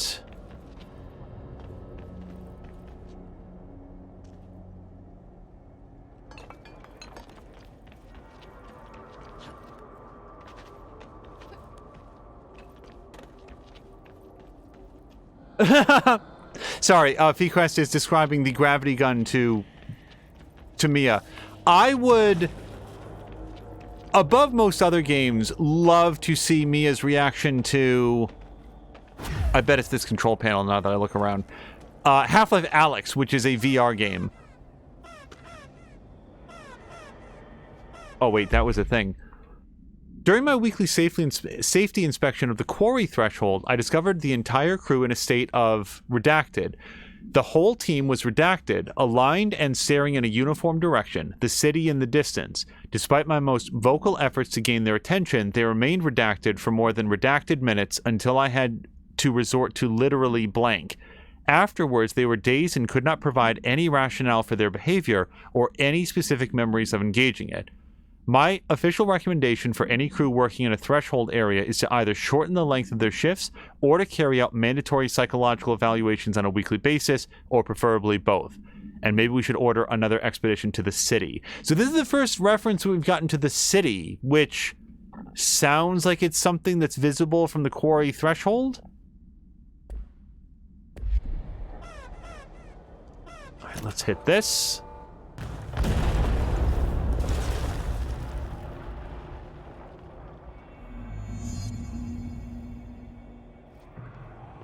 All right, collect the Black Rock Prism.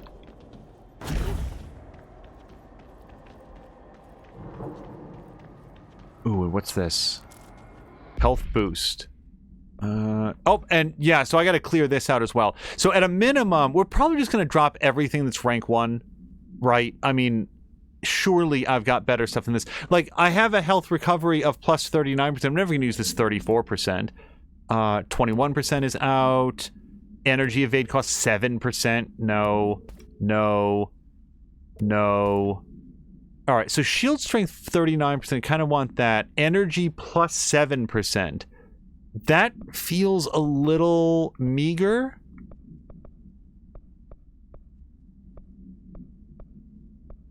Okay, well, here's shield strength 30 or 44%, so we can get rid of 39%. Oh, Groomfee had recommended, hey, do it by type. That'll make this sort of thing easier. So yeah, energy recovery speed. We can take this and deconstruct that one. And then this one is shield strength 34% or 44%. We can do that one. And evade energy cost. Yeah, we don't need this one. Or... well, I don't mind having 2, because then you could theoretically stack them and just evade all day and not ever have to worry about it at all. Get rid of this one. And then this is seize speed plus 54%.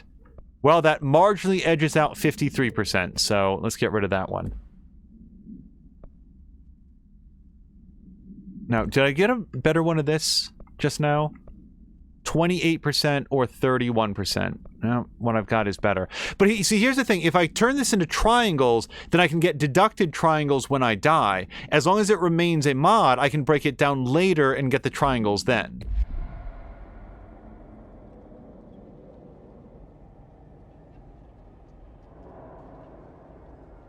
Oh, wait. Feecrest is asking, should I get them all or avoid any? Is that a question about the Saints Row games? Okay, let me get this. It's presumably the prism that we wanted. And there it is. Right where you led me. The HRAs, the prisms, they mean something to you. I need to get this prism to Marshall before it's too late. HRAs, then Dylan. Yeah, and I gotta get out of here, because what do we call these? These are fugues, right? I don't want any part of that. But what I do want is to find out what's up here, because there's a whole bunch of floating platforms, and if there's anything I've learned from Super Mario, it's that I'm very, very bad at navigating floating platforms, but this is not apparently a way to get up there to check them out. See all those? Like, that clearly looks like it's designed to be walked on.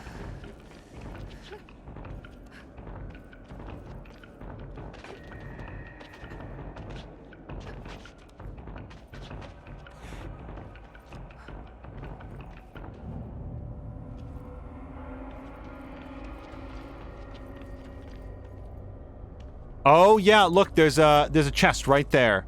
So all I've got to do is figure out how to do this with a lot more precision than I feel like I'm capable of. There we go.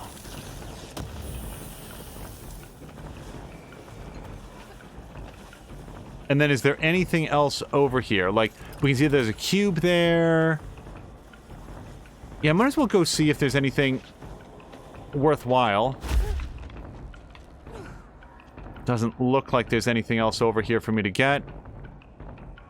Okay, so now we just have to reach an escape point, which is that way, apparently.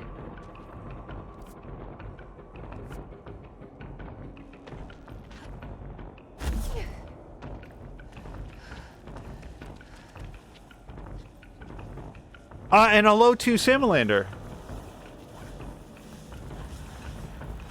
Oh, jeez, I was checking chat. No, I'm gonna get eaten.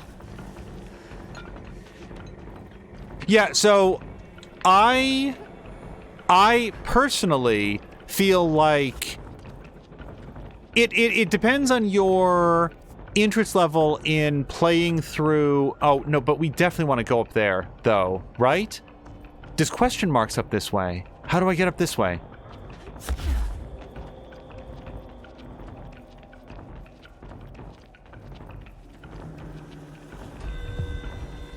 I had a very, very good time with Saints Row 3 and 4. I was not as warm on Saints Row 2 as many other people were. That is a minority opinion. Many people really, really adored Saints Row 2. I know that Patikin in the past has... Okay, come on, though. Okay, she will not grab that, so what we're going to do is go like this. Patikin has said that there's some sort of technical issue getting Saints Row 2 to run or run stably. It sounds like it might have an issue with very, very high frame rates, so you might want to engage some sort of frame rate limiter to keep it at like 60. I don't know. I have never played it on PC.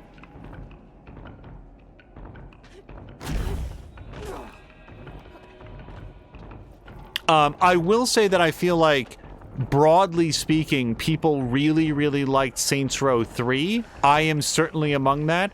And then I also had a wonderful time with Saints Row 4. Your mileage may vary, and I certainly would not advise anybody against playing Saints Row 2. It's more of like, if you were to say, I am only going to, I only have the time and inclination to play one, I'm only going to play one of them. What is the best one? I would submit that Saints Row 3 is probably the most sort of like universally... Son of it. I am nowhere near where I thought I was. I'm trying to get to... Okay, can I get up from here then?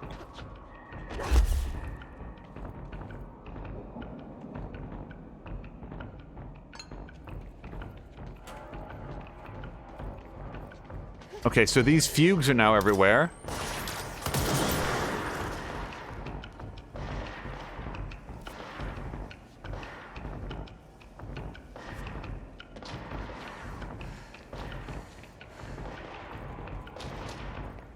So I can't get in there from here.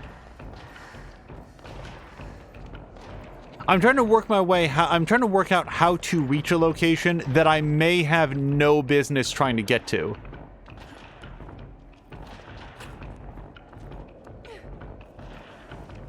Okay, this seems promising-ish.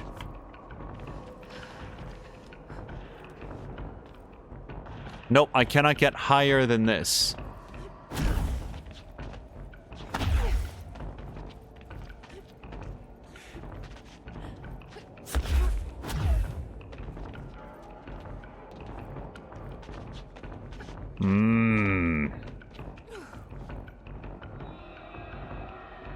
Oh, wait, maybe I could ride one of those over. Where are those coming from? The little, gondolas.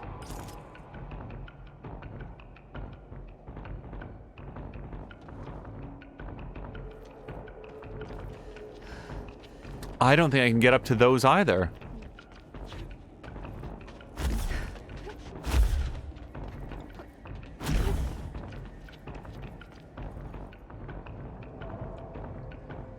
Can I get over there? This is one of those things where it's like, I don't know if it's a wild goose chase, but my interest is... There's a great big question mark over there. It also looks like there's an elevator. It looks like it might, and I do stress might, be the intended way for you to leave this area and unlock it for future exploration. Oh, come on, Jesse.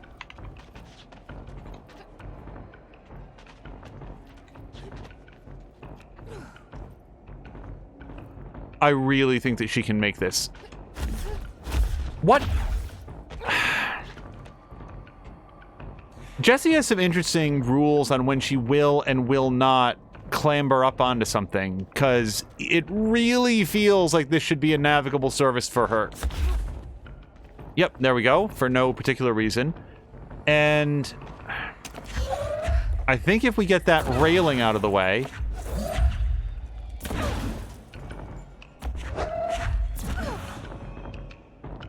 Oh, hold on. Someone's asking about a ledge to the left. Oh, there is something over there, isn't there? I also appear to be totally off the map. What is over there? That's a good question.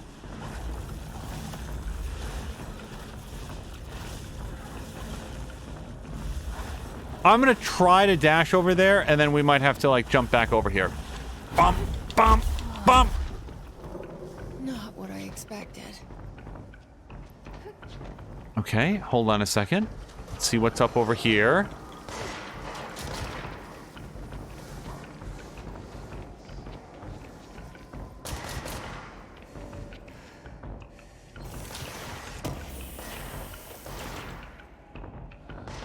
Marina saying systematically destroying railings. This is an Overwatch clone. Is that a thing in Overwatch?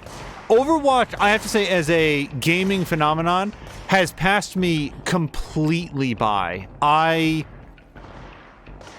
It is just not designed for me, which is weird because I like shooters. I'm gonna see if I can get over there. Yes. All right, so what does this get us?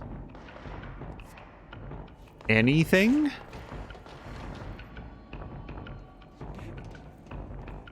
Yeah, what do you destroy railings in Overwatch so that you can move through like some high place areas more easily or something? My main takeaway from Overwatch is that, speaking as someone who does not play, you would think from looking at it that Overwatch, like, their main character is Tracer. Like, Tracer is the protagonist of Overwatch. It seems like Tracer is very heavily featured in a lot of the marketing for it. And of all the Overwatch I've ever seen, I've never seen somebody playing Tracer. And I don't mean that as, like, an insult. It's just... like, I don't get the sense that Tracer's bad. I just never see anybody using that character.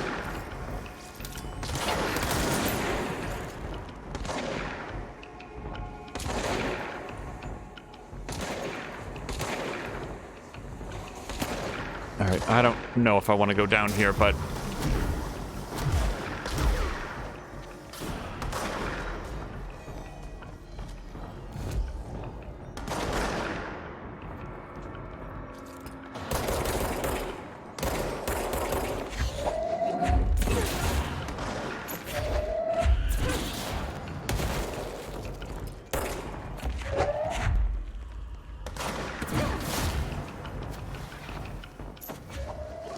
what's interesting to me is that this thing, it lights the reticle up red as though you can do something to it, and I'll be damned if I can find anything that I can do to it.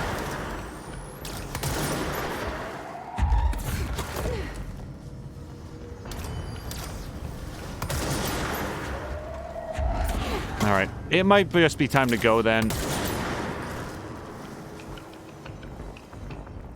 Yeah, let's just go.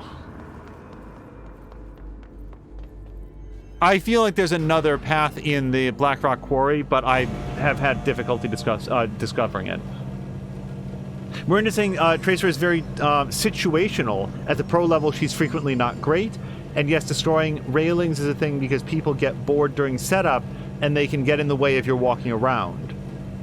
Vikor says that he thinks he played Overwatch for about 20 minutes and lost interest in it very quickly.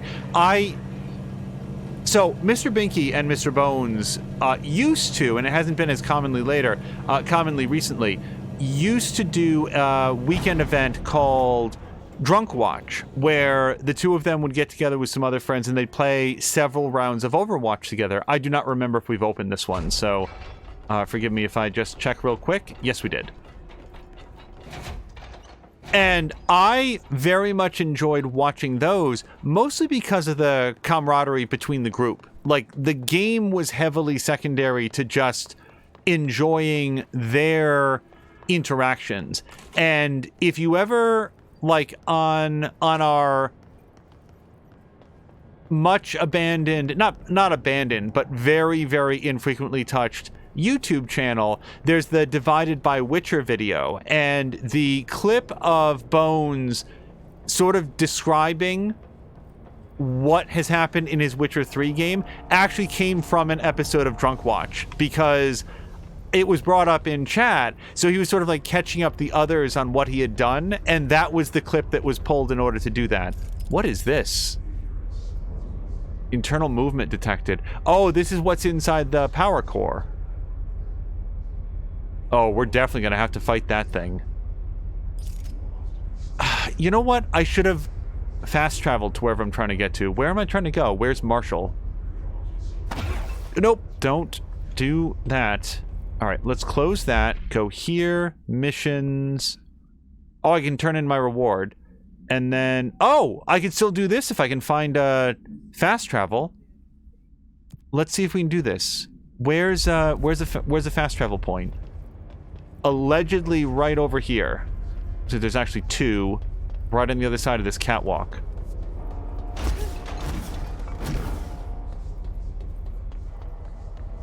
I see 0.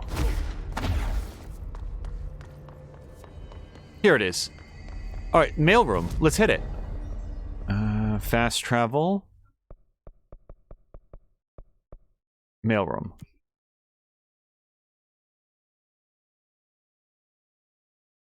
I will extremely co-sign what Drienne just said about the topic of Saints Row. If you intend to do a deep dive into the series, you do want to play them sequentially. I will also say, as I think Drienne would probably agree, you don't have to play the first one. The first one was much more of a... Wait, I need to find where I'm going. The first Saints Row was much more of a straight Grand Theft Auto clone. It is very much like, what if Grand Theft Auto, but we were the ones that did it? And that's not really the vibe of the rest of the franchise. The rest of the franchise is much more, what if Grand Theft Auto, but we just did whatever the fuck we want?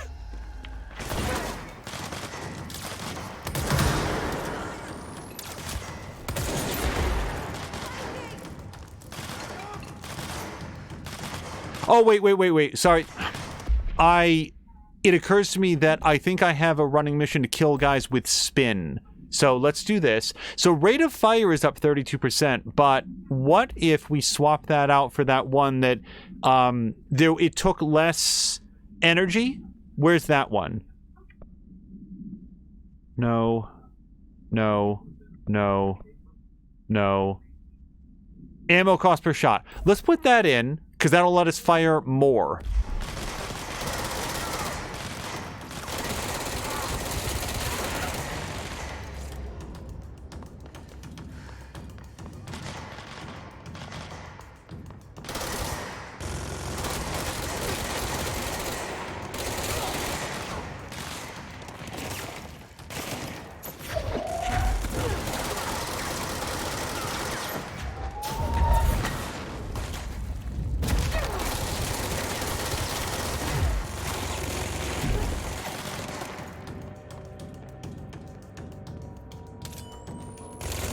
Oh, shit.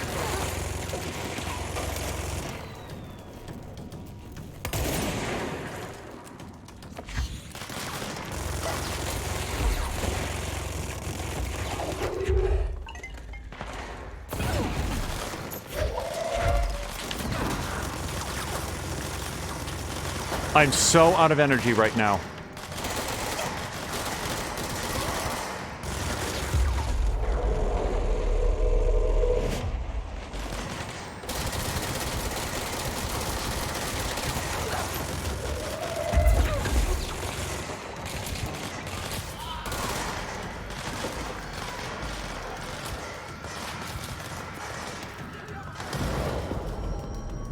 What?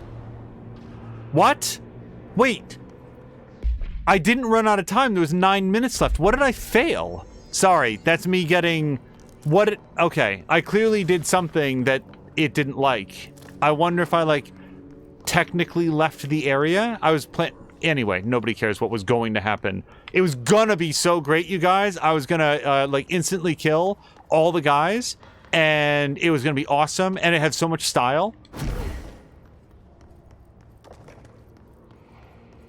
Oh boy, we really got robbed of all my awesomeness by the game just arbitrarily canceling that. It would have been the most impressive thing I'd ever done, if only.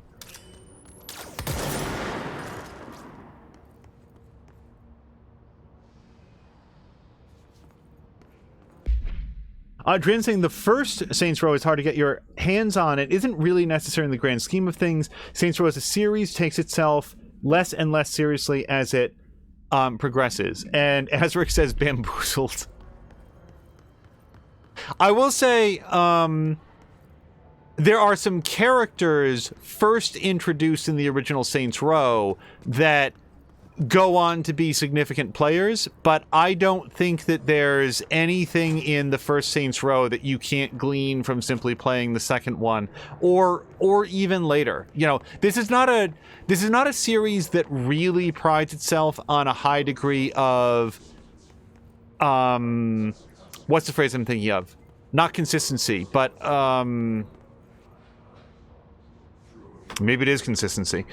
And in fact, there's direct acknowledgments. Wait, did I hear something in here?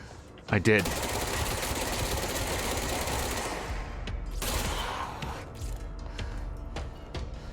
Okay, I in fact do not have something here for spin, but I do have something for headshots. So let's see if we can maybe make that happen.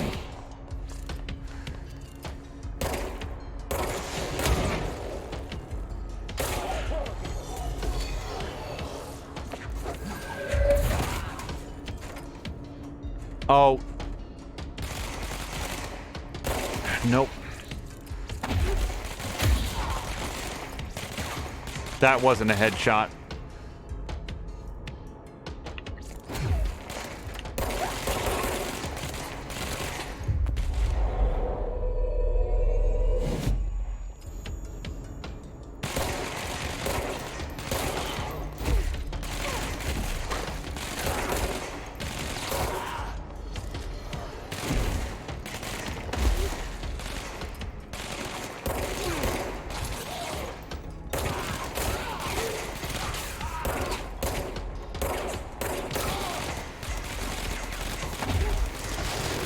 Oh, one more. There we go.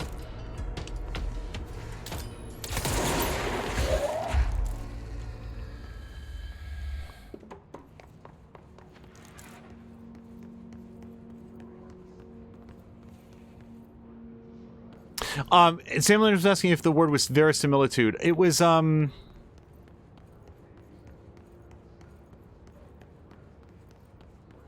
well, certainly not. Certainly not in Saints Row. No, that would be extremely accurate to the experience. But I am. Maybe consistency is the word I was thinking of. It feels incomplete somehow.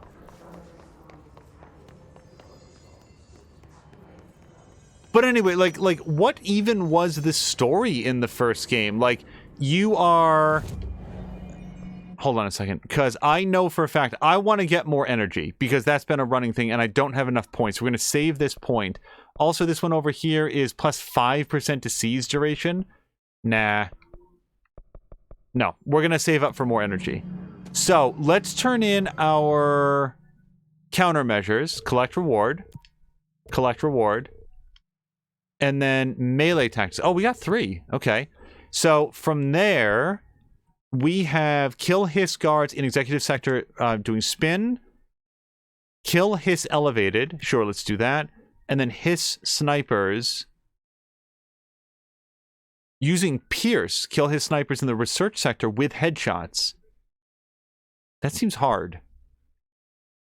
With the service weapon in charge mode. I don't think I have charge mode. We have pierce. I don't think I can do that one yet. Well, let's pick this one up just in case it happens accidentally.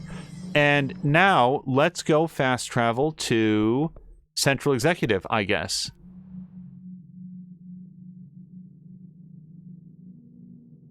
Whoa! I'm so sorry, I'm just now catching up on chat. So Fox-Eye's mom was in a car accident, possible broken arm, but that seems to be the worst of the injuries. I'm so sorry to hear that. And this close to the holidays. I earnestly hope everything is going to be okay. I hope that, I've never hoped for a broken arm, but I hope that that is as much as it is and that the recovery is swift. Had to take a detour into the quarry, but I found plenty. Here. We will start HRA production immediately. I promised I'd tell you about Dylan once you helped us. This is it. She knows. 17 years I've waited. Your brother is here. He was once known as Prime Candidate 6, codenamed P6. We brought him here after the Ordinary event. He was groomed to be the future director. He had talents far beyond any other candidate in the program. Of course he did. We found you together. We share a bond. Are you with him now? So you kidnapped him? We took him in. Your parents vanished along with every other adult in Ordinary. Eventually, his power changed him. There were casualties. He wasn't fit to be the director. Did you know about this? Is this why you didn't bring me here sooner? Were you keeping me away? Where is Dylan? He's kept in the containment sector, in the Panopticon. My brother. I thought we were the same. What if we are? I'm going. Now. I expected as much. I need to go check on something. Something I cannot let the Hiss find. It shouldn't take long, but you must watch the Bureau while I'm gone. And remember, Dylan is dangerous. Do not let him out, Director Faden. How do I make her stop calling me that? I'm not here for them. Nothing simple here. These people took my brother, but they've accepted me without question. Are they my enemies or my friends? I need to see Dylan. I need to know. I wish you could tell me what you know, explain things. Just stay with me, okay? I could use a friend right now.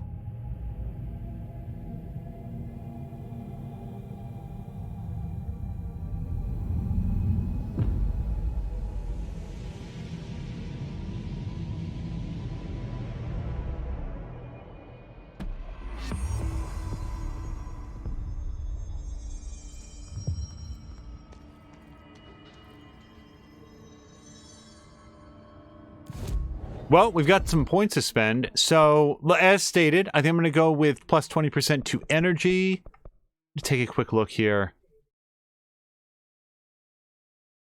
Yeah, I think this is a safe bet. And now we have 2 points left over. So we could go with plus 20% to shield strength or plus 50% to launch damage. Those are two, well, pardon me. Launch damage I certainly use a whole bunch. Or if I save up one more point, we can get another 20% to energy. So I think I'm going to save it for at least now. This is the other one that is very tempting, because I do, like, I want to use shield more often. It's just not as punchy as some of the other abilities. Yeah, Feecrest, do send them everybody's love. I think that I would certainly want that. I want them to know that we're thinking about them. All right, we just did this. Astral constructs. Yeah, see, we don't have enough echoes and samples. And we sort of looked through this all ready. I could do this. Yeah, sure. Let's see what we get. Low health boost. Damage while low health. So the only thing that I don't know is what does the game qualify as low health? Because if it's by the time that the edges of the screen start to blur out, by that point, I'm basically dead. So I don't know that that's going to be super useful, but, you know, I just spent the cash on it. So let's go to the Panopticon, which is presumably going to be a completely new area, because I don't see it marked anywhere here. I do see that there's one unexplored space there next to NSC coolant pumps. Do we want to try to go there first? I'm going to say that based on the amount of time that we have for this stream, let me go see if we can find out what's there at the bottom, you know, the southeastern part of NSC coolant pumps.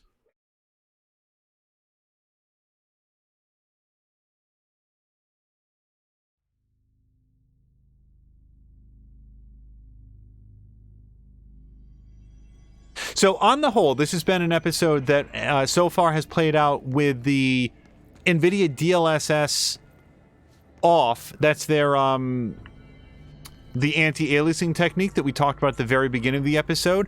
It's been running great. The frame rate does suddenly sort of like dip out every once in a while in a way that appears to be related to it's just loading in some new assets as we move around. Now let's get rid of that. And oh, ammo refund chance on hit. Boy, if we could find like a tier 2 or tier 3 model of that, that'd be great with Pierce. Get rid of this. I don't think we're ever going to use this tier 1 one though. Nah. And alright, just wanted to keep the inventory space a little bit open.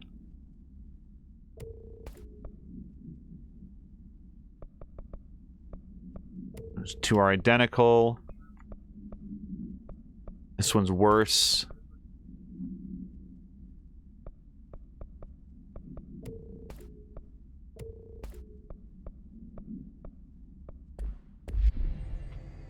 Oh, wait.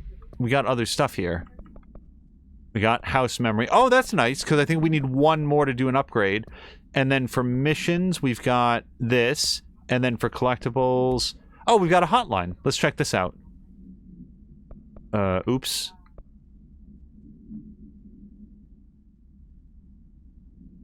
Does anybody know? It must be this one, because this one does not seem familiar.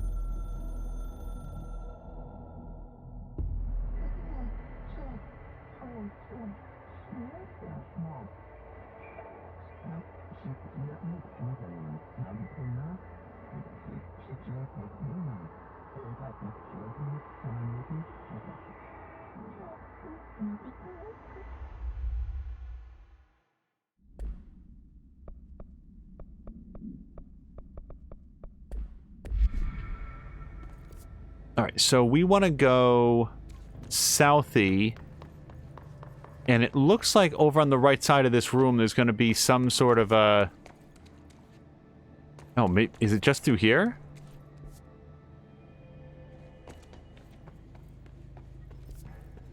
Yep.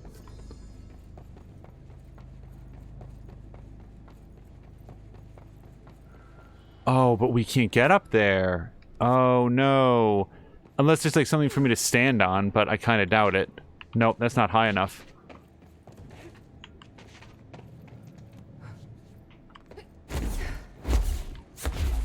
Oh, I can't believe that worked. Also, I don't suppose I can, like, get any mold samples off this. I am still looking for those. Just don't really know where to find them. I'll tell you what, let's look real quick. So, corpses, toilets, television, staircases near the pit. I don't know where those are. I don't know what area this might qualify as, but let's see if we can find any mold samples to pick up. And yes, I do see the guys that are over there, spoiling for a fight. Markwack says, I think you might have cheated with that air jump. I think it was designed to climb up that pipe or pole. So well done. Wait, there was a pipe or pole? I did not see it. And Markwack, I hope that you're having a wonderful Tuesday and hopefully have some time off. Hold on a second. This week.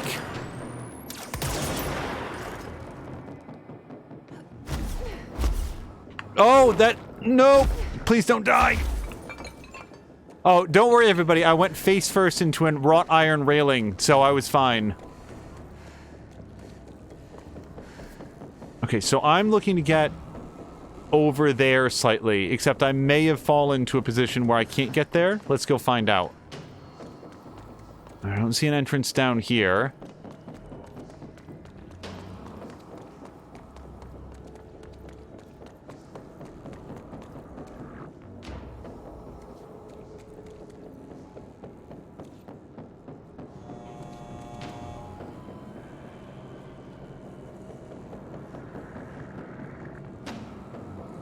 Okay, and Markback is offering to... Oh, I think the elevator might be busted. Nope, here it comes. Not quite fast enough, though. Markback has offered to keep an eye on the... You know, where the low health threshold is. Because sometimes a game will call low health like 50% or less. Other times a game will call low health, you're on the precipice of death.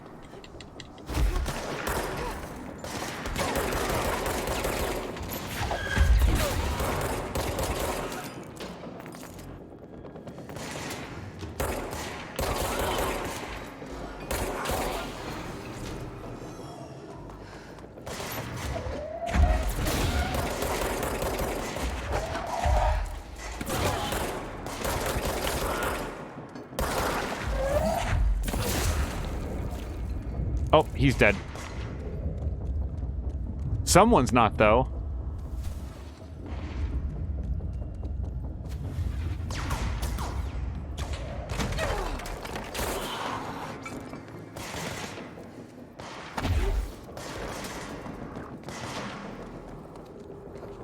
Can I get up on top of this? Yes.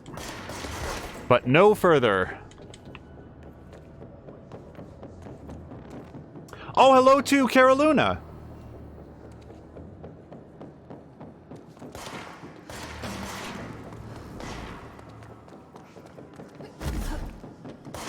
Okay, you get back here.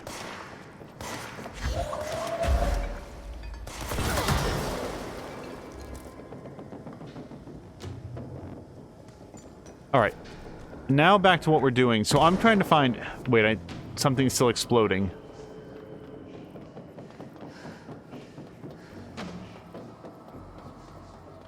Like, right there. I don't know how well it came across on stream, but the... Oh, God. How do I get in here? So, the only other way would be through the janitor's office. Or, it actually looks like there's another passage up here. Let's take a look here. Nope. And no down there. So, it must be up higher. Which...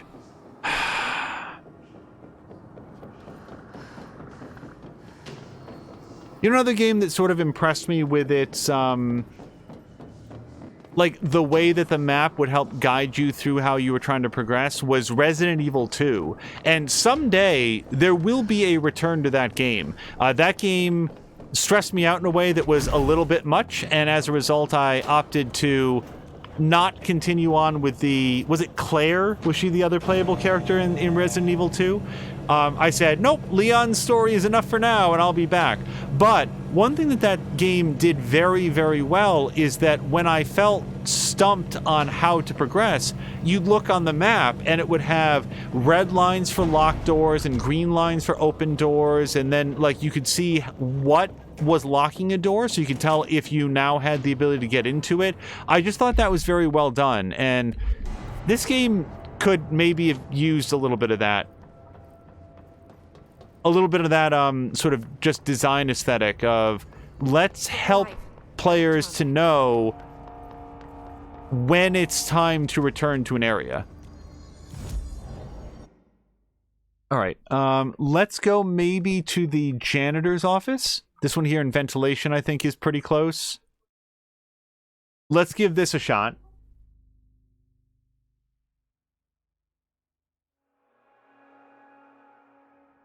Mark is saying combat is really fun to watch when you string together multiple powers plus shooting. And that is one of the things that this game does really well. I liked in...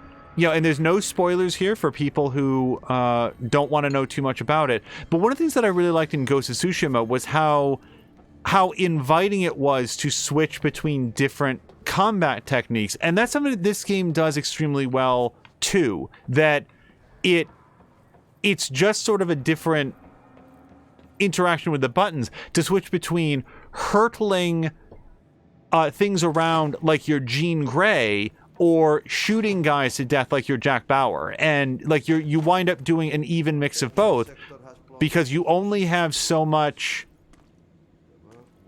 access, so much access to bullets And you only have so much energy for your psychic powers. So it is really well done. I can't make heads or tails out of this. Look at this. Everybody, look at this. So, janitor's office looks like there should be another passage to the south. If we go through this door, we'd see it on our left, right?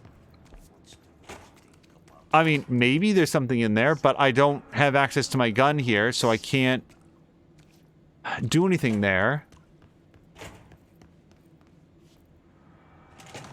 And then this goes here.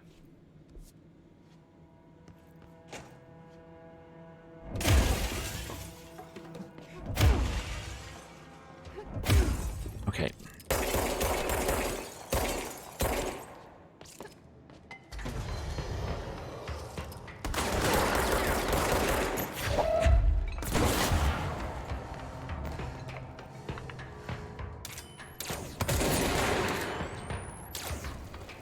Also, the effects work is exemplary. Like, it's just... It's so satisfying to hit a guy so hard that it looks like every bone in his body shatters. Geek Pantheon is saying that his wife gave him a radical new haircut today in a style he's never tried before, and they both really like it. That's awesome.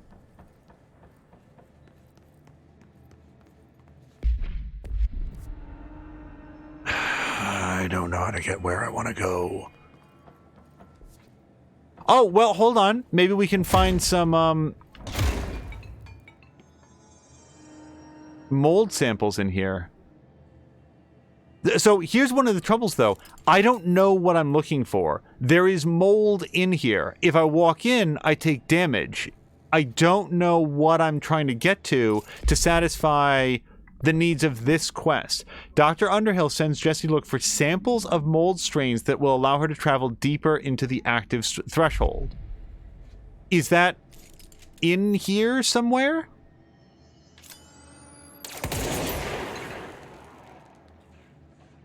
Now that's going to pop in just a second.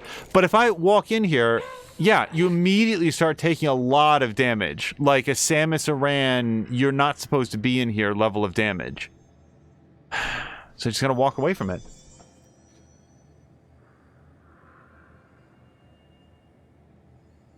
Oh, and VQuest is saying that we want to check out the new hairstyle, which is very true, and Geek Pantheon says that that will happen tonight at 8 Central. And as Mia says, we will try to raid over after game night.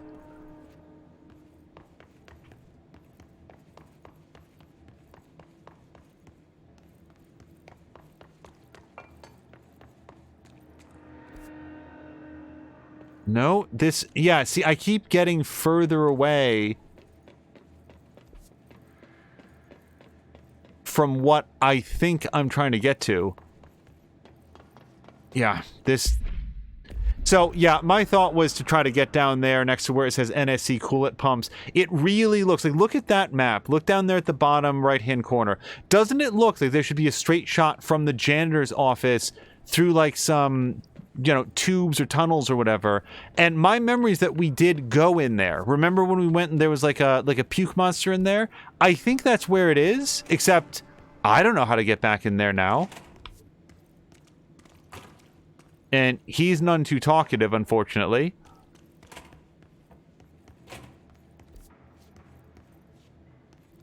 Let me just look through here, just in case.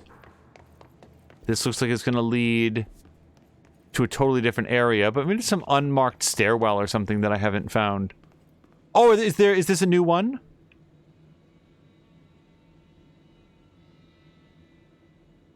No. Okay.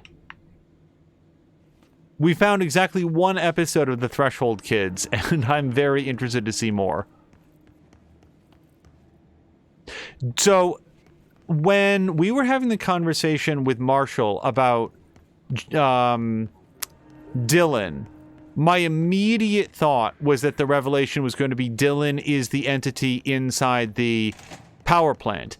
And I'm glad that I didn't say that, because now no one can prove how wrong I would have been, that in fact it is, like, he's in the Panopticon, which is presumably on a different floor that we're intended to go to next.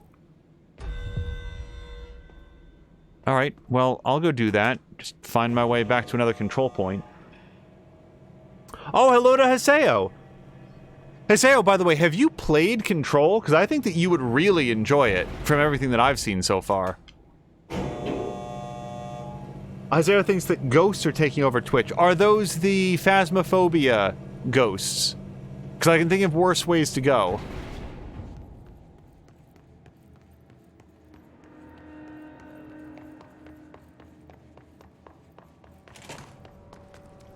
Alright, and here we are. Yeah, so, I'll tell you what. Let's go do this mission in parapsychology. Real action.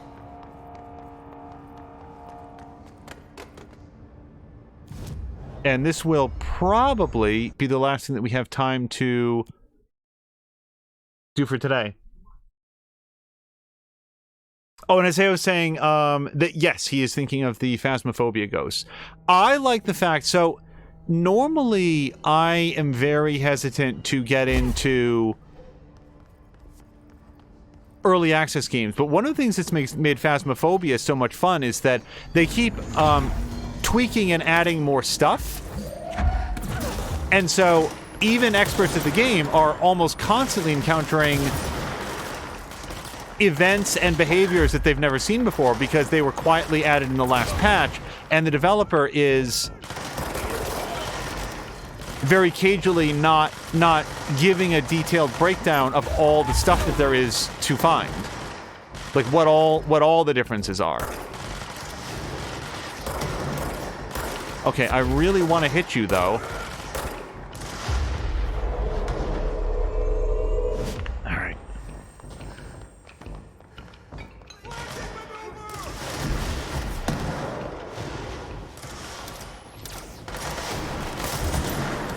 Oh, you know what? Maybe I failed it last time because I didn't protect the agents. It's an escort mission, everyone. Gaming's favorite style of combat.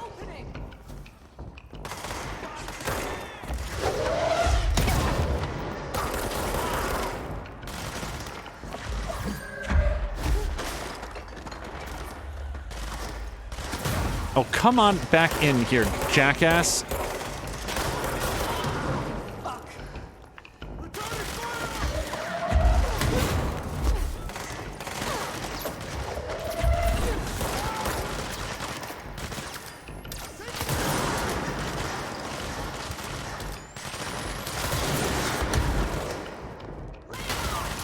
Oh, not you! Everybody chill out of this guy. Okay.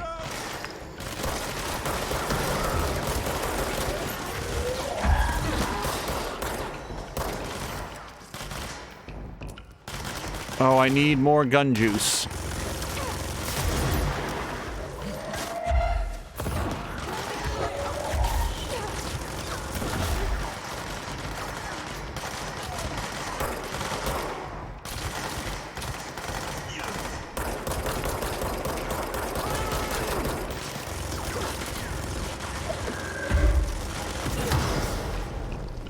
What? What? What? Why did that fail? The only thing I can think of is these morons decided to dance around in front of that Gatling gun while I was throwing a fire extinguisher up his ass. And that's on them. I didn't fail that mission. Oh, escort missions. I'm shaking my fist at the television.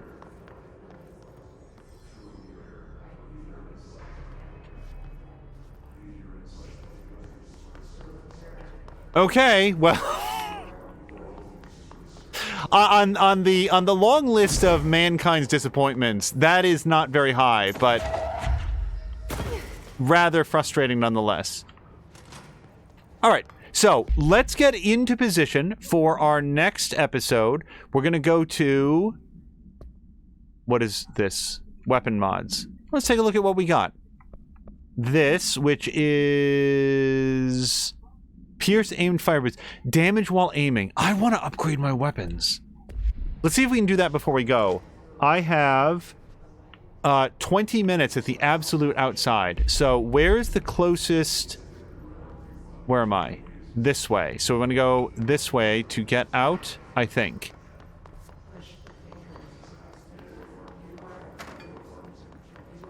Yeah, we are reaching a point in the week when no matter how many streams we may do, it's possible that people are just going to wind up, they're going to tune out to do holiday stuff with their immediate family, and maybe in some cases their extended family if they figured out a safe way to get together. And so a couple of our episodes might end in this similar way, but on the whole, I wanted to start expressing to the folks here in Twitch, and I am not going to get everybody, but let's try to focus on the folks that are here in stream right now. Folks like Haseo, Drienne, Caroluna, Geek Pantheon, Marquack, Feecrest, More Than a Mia, Chivalry is probably here. He's often, lurking. Fox Eyes, who can't be here. 2020 has been the best year that we've had on Twitch, and it has been entirely due to the participation of people in the audience. I've talked on many occasions about my willingness and comfort level streaming to a completely empty room, and I did it for a very long time and would return to doing that if that's how the winds of fate decided to take us. But instead, throughout the year 2020, we have grown the community by meeting with and interacting with so many brand new people. And Chivalry is here. Did I say Drienne? Because now I'm worried that I didn't.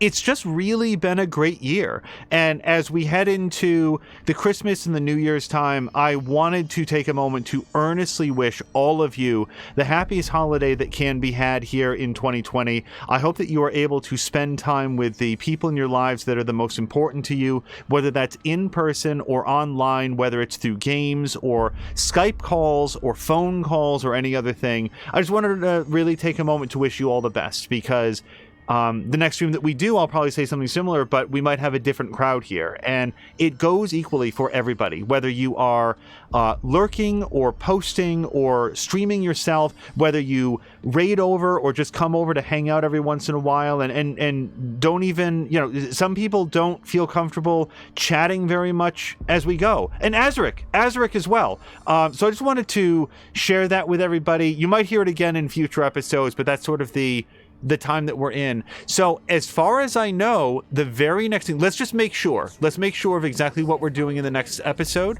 because I think we're going to go to this elevator and we're going to take it to a new area, which will be Fudge.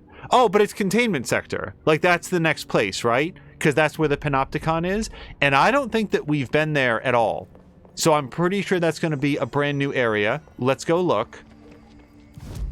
If we were to fast travel, we can go to executive, maintenance, and the research wing. So yeah, that'll be a brand new area. And I love ending a stream with a very clear vision on where we're going next. So this is a great place to do that. I think just touching is... Wait, I wanted to see if we can upgrade our weapons at all, and we cannot because of those darn entropic echoes. So a quick question for Drienne, who I know has played this. Am I missing somewhere in the menu? Is there any capacity to craft an entropic echo?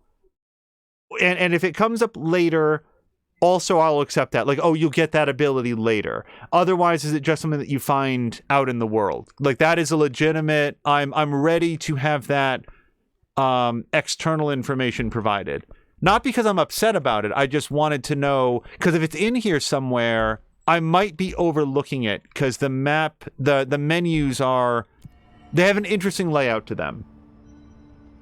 Okay, so Drienne is confirming what I had thought, which is that they believe it has to be picked up. And Marquack has just cheered 50 bits. Thank you very, very much. In a wonderful expression of the holiday spirit, Marquack's cheer has also gifted some rewards to 10 others in chat. So thank you very, very much, Marquack. That's super appreciated. With or without, I mean everything that I say about sort of best wishes here in the holiday. That's going to call it for this episode. Yes. So what we're going to do is go find somebody fun to raid. 500. Oh, I'm so sorry. It was 500. Did I say 50? 500 bits. Thank you very much to Marquack. We are going to go find somebody fun to raid, and again, because I was concerned I was going to forget, thank you again to Ricardinho for his 8-month subscription. Very, very deeply appreciated, sir. I know that he had to take off, but I did, if he checks back to see, did Angel in fact remember? Yes, I did. So let's go find somebody fun to raid. Like yesterday, we might be back after... I have to do a little bit of work today, but I think it's more likely that we will see you at twitch.tv/morethanamio when we join together for game night tonight. I imagine it will be some more Bridge Crew fun, perhaps followed by some more Phasmophobia. So we will see you all there one way or another. Until next time, you guys, thank you so much, and I hope you have a great night.